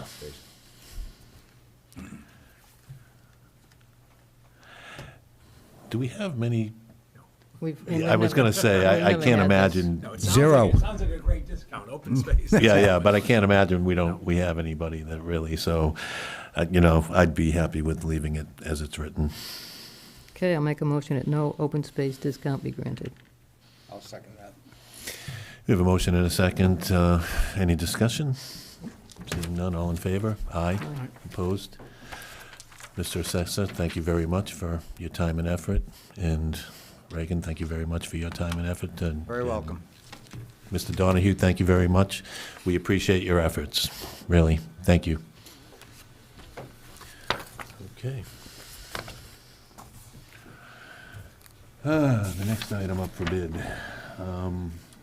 Reports and presentations. We have Finance Director John Souza, request for the Select Board decision to sell or retain the property located at 315 Littleton Road, Chelmsford. Good evening, Mr. Chairman, members of the board, Town Manager Cohen.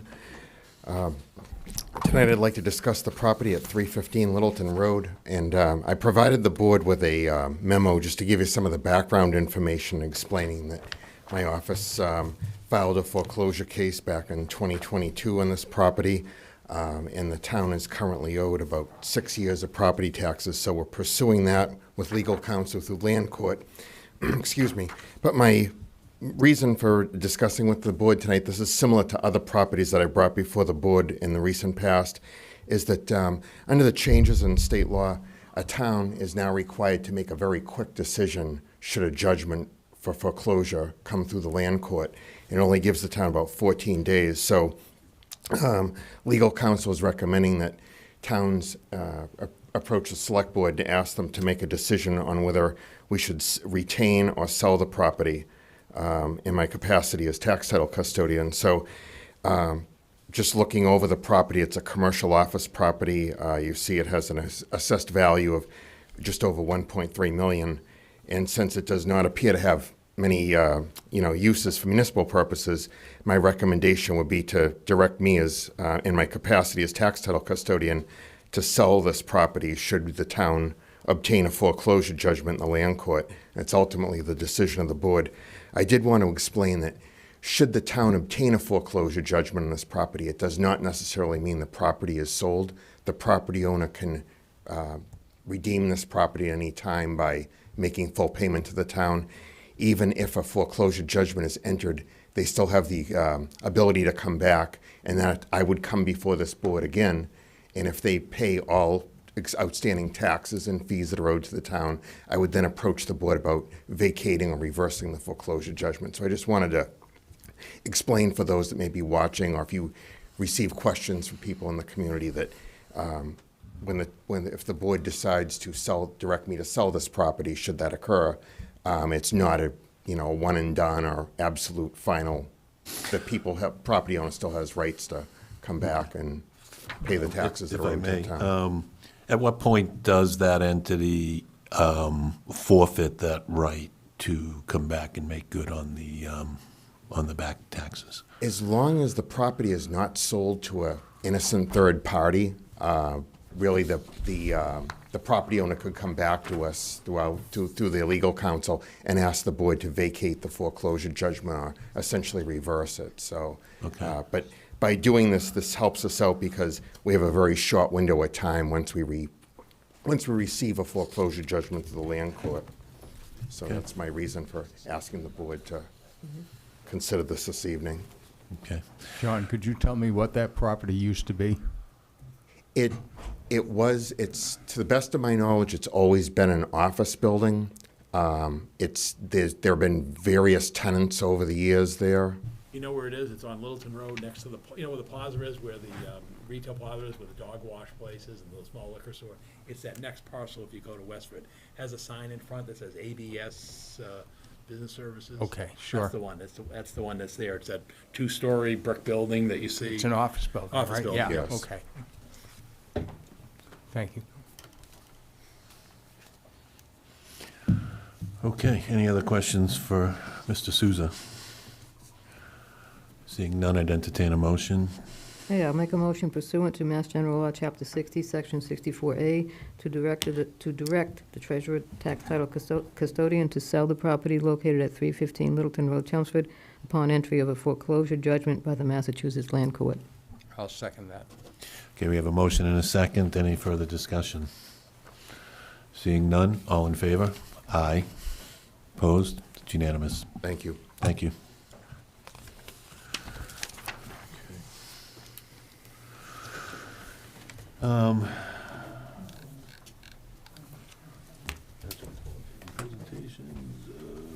Okay, so The next item on the agenda is an update to the Select Board's mission, vision, and guiding principle statement of April 14th, 2025.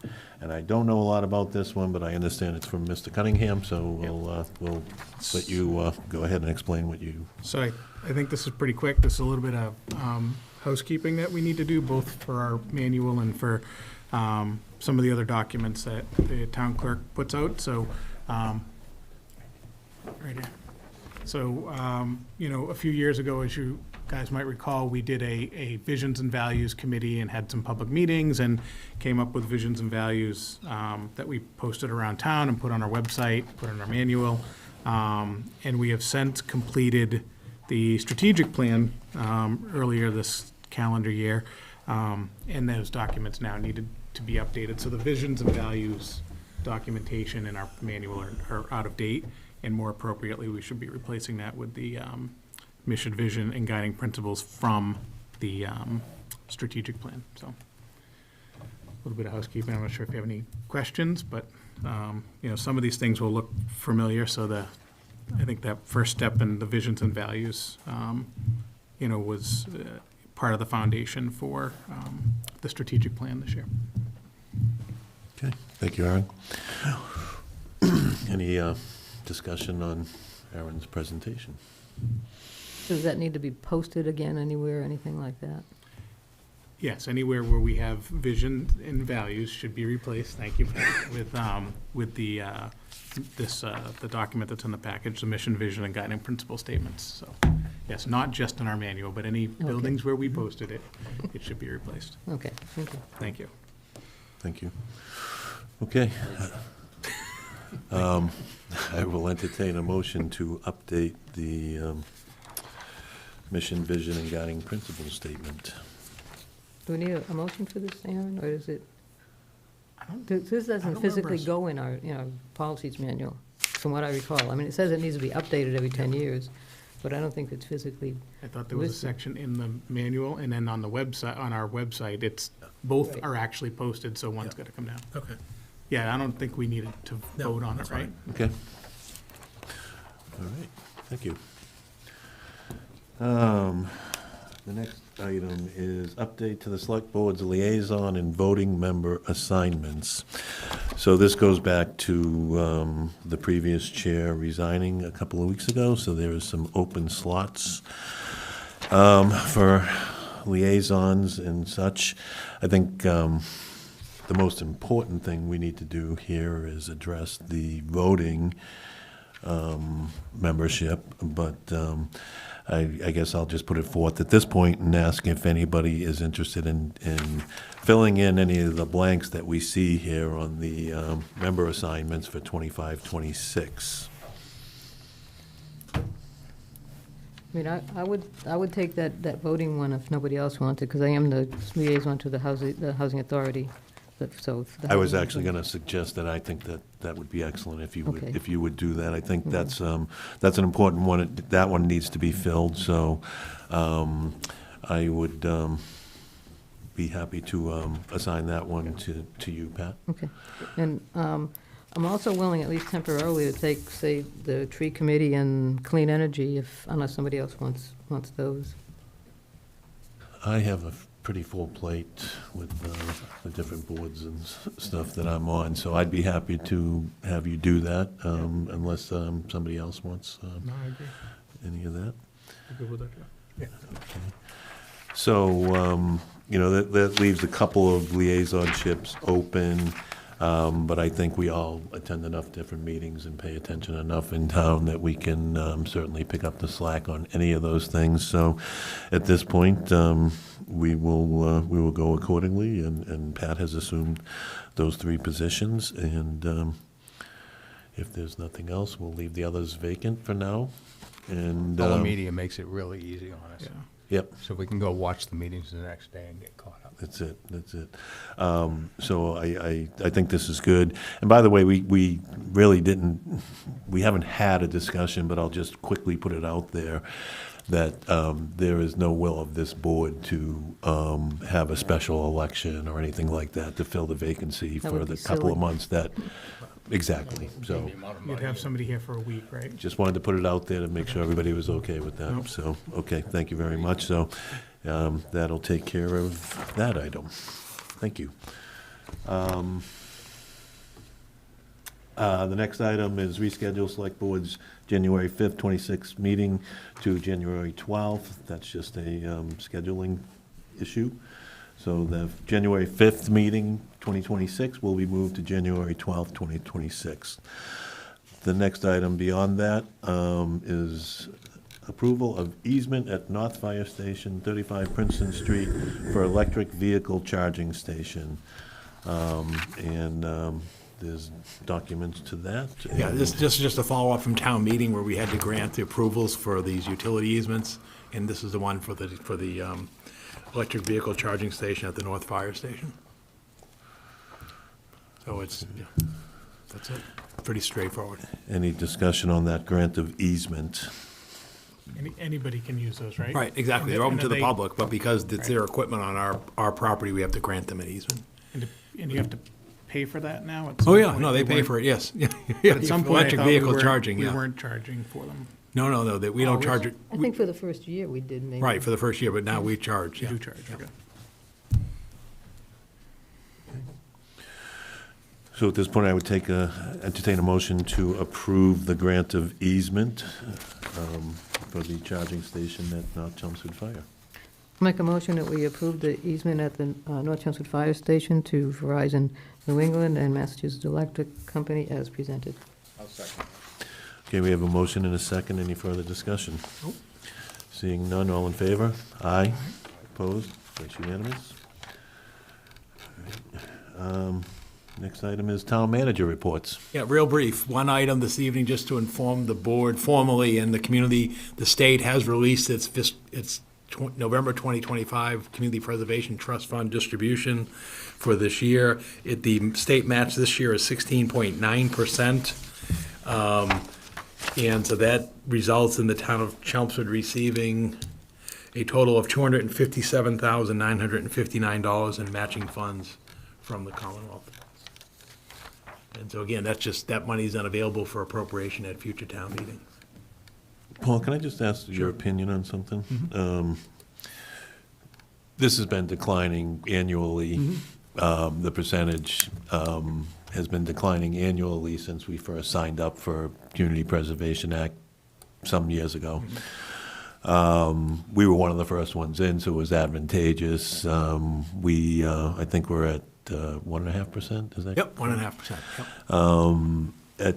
At any point, my guess is because there's more and more towns getting in to take advantage of whatever funding they can receive through something like this. But is there, at any point in your opinion, that this becomes diminishing returns? There's two things that have happened. One is other towns get in, notably the city of Boston got in, and that took a big chunk because proportionate. The other thing is, in some recent years, the legislature would put funding from their end-of-year surplus towards this fund. They did not do that this year, and so that's why you see the amount almost to be about half what it was 2 years ago. And the other thing is it's based on the deeds excise tax. So when you don't have a lot of real estate activity at the Registry of Deeds or refinancing, that hinders this fund. So the good news is if the housing market and the real estate market goes back to a more traditional or type of activity, then this fund would increase. And again, we'd hope that once the state's finances stabilize, that they would also contribute. So again, the Community Preservation Fund has really been paramount in terms of open space acquisition and preservation in town, and certainly housing production. Most notably, the ones coming up would be at 255 Princeton Street and over at Smith Street, at corner of Smith Street and Stedman Street, where those units are going to be raised down in a few years and then reconstructed with an additional 50% more units, going from 64 to 96 units. So I think there's still public will and sentiment and good use of the funds. We'll just have to monitor it year by year to see how it goes. But like I said, you're right, it is disappointing that we're now at 16.9% as opposed to prior years where it was almost a third, and the initial years it was almost a dollar for dollar match way back when. So again, we'll have to see what the legislature does. Probably, as you heard tonight from the delegation, not much probably going to change in the next 12 months, but you may see it within a few years, hopefully, if things sort of go back to some kind of a whatever the new normal is. Well, can I make a? Sure. If we were to eliminate it, what would that happen to the things that we have obligated to pay from it? Oh, you still you're still on the hook for the debt service. So even if tomorrow the town said, we're not going to assess a community preservation fund, we won't get any state match, you still have to roll out the out years of your debt service through that surcharge to pay that debt service. So for example, the one that I mentioned about the housing units at Smith Street and Stedman Street, that is a 15-year debt service period. So you would still see a slight amount of surtax over that 15-year period to pay off that debt service. Oh, even if we were eliminated, we still would be. Unless you use whatever Okay. cash reserves you Okay. did to pay it down. But yeah, you'd have to. Even like Fuller's Farm, I mean. Right, that's because it's a legal that's- obligation of the town, and therefore you can't get out from under it by eliminating the tax collection. But yeah, it's something that I know, Pat, has been alarming to a lot of people is, again, the state sort of, enticing you to get in, and then as time goes on, that their commitment wanes. But we'll see where it goes. One more dumb question. Yeah. Can you use funding for debt service? What do you mean? Yes, we do. Every year at town meeting in the spring, we vote. First item we vote is the debt service obligation for the prior approved projects. And then new projects come in after that, because you have to pay that Okay. debt service. Gotcha. Yeah. Gotcha. Okay, thank you. Thank you.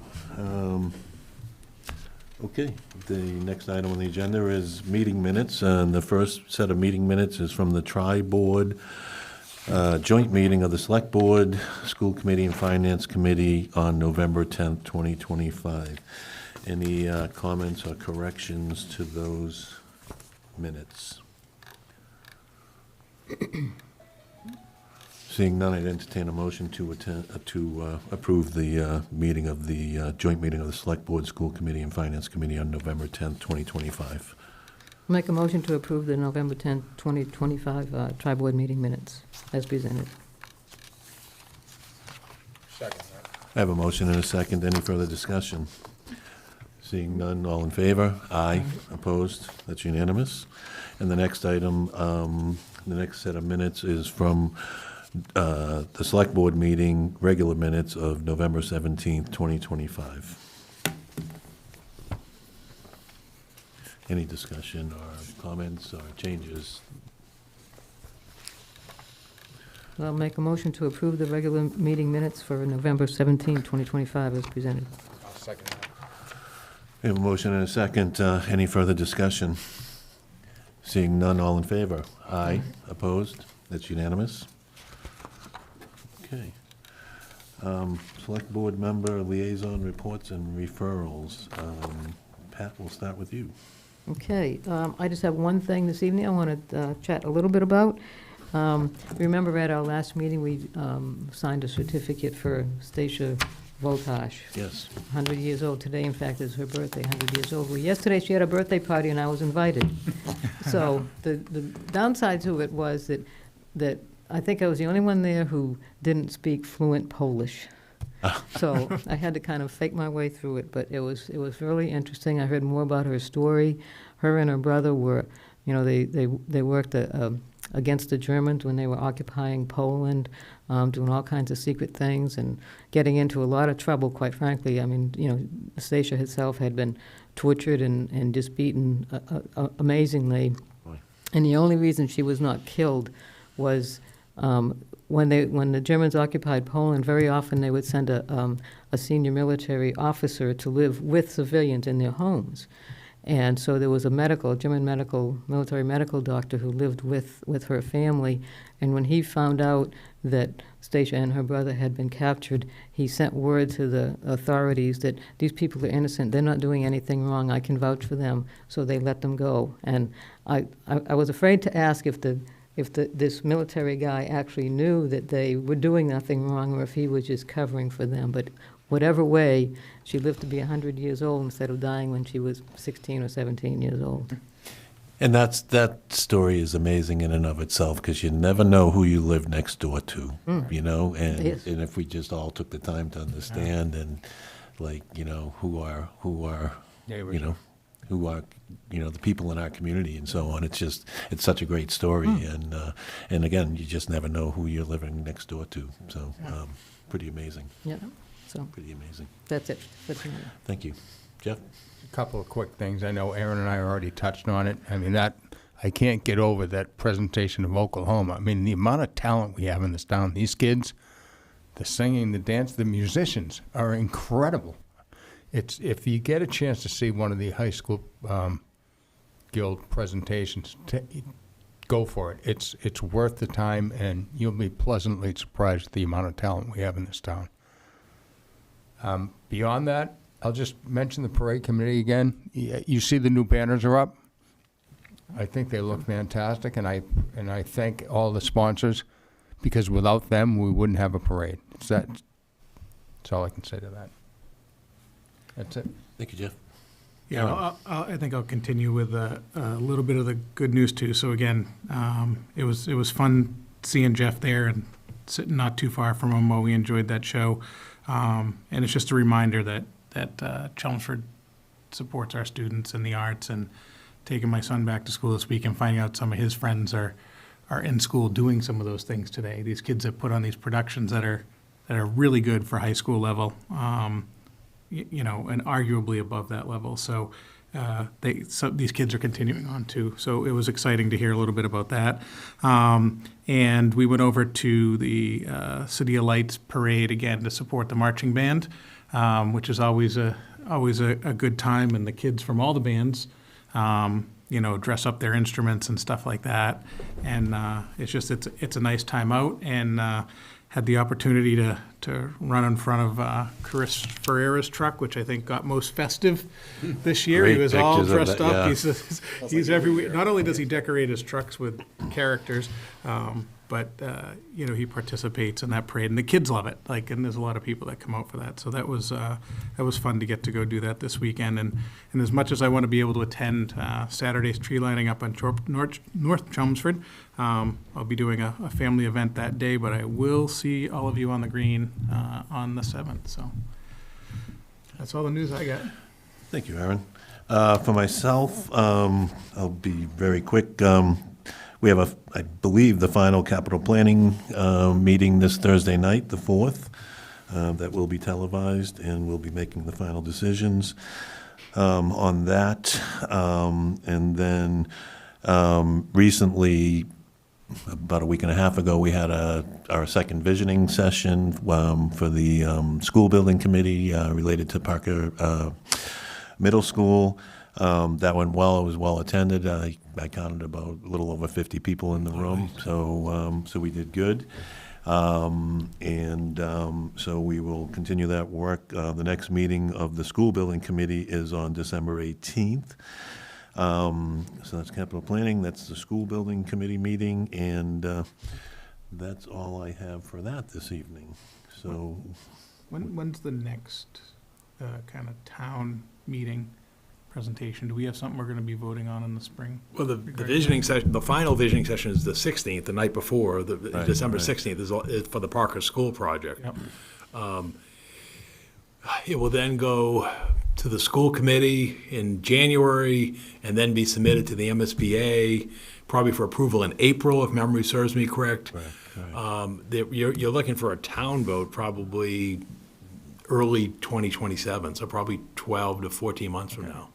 That's the I was thinking vision. it was a little Yeah. quicker than that, but No, so the actual town vote, what Paul speaks of is we have to notify them every step of the way of our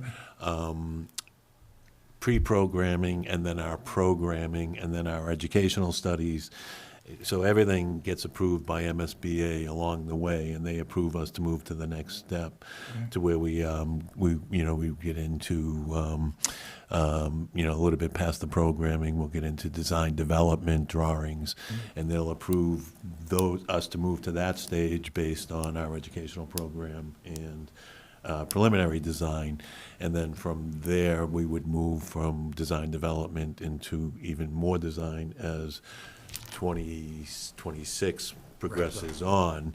And then there would be one large meeting with MSBA towards the end of all that, probably late 26, very early 27 is my guess. And what happens is, once they approve all that, then we have all our final budgets together, and then probably, I'm guessing, Springtown meeting, we would be looking to bring the vote for a new Parker Middle School. So there's a lot more work to do. We're looking at 3 different grade configurations, which we'll start to figure out over the next couple of months.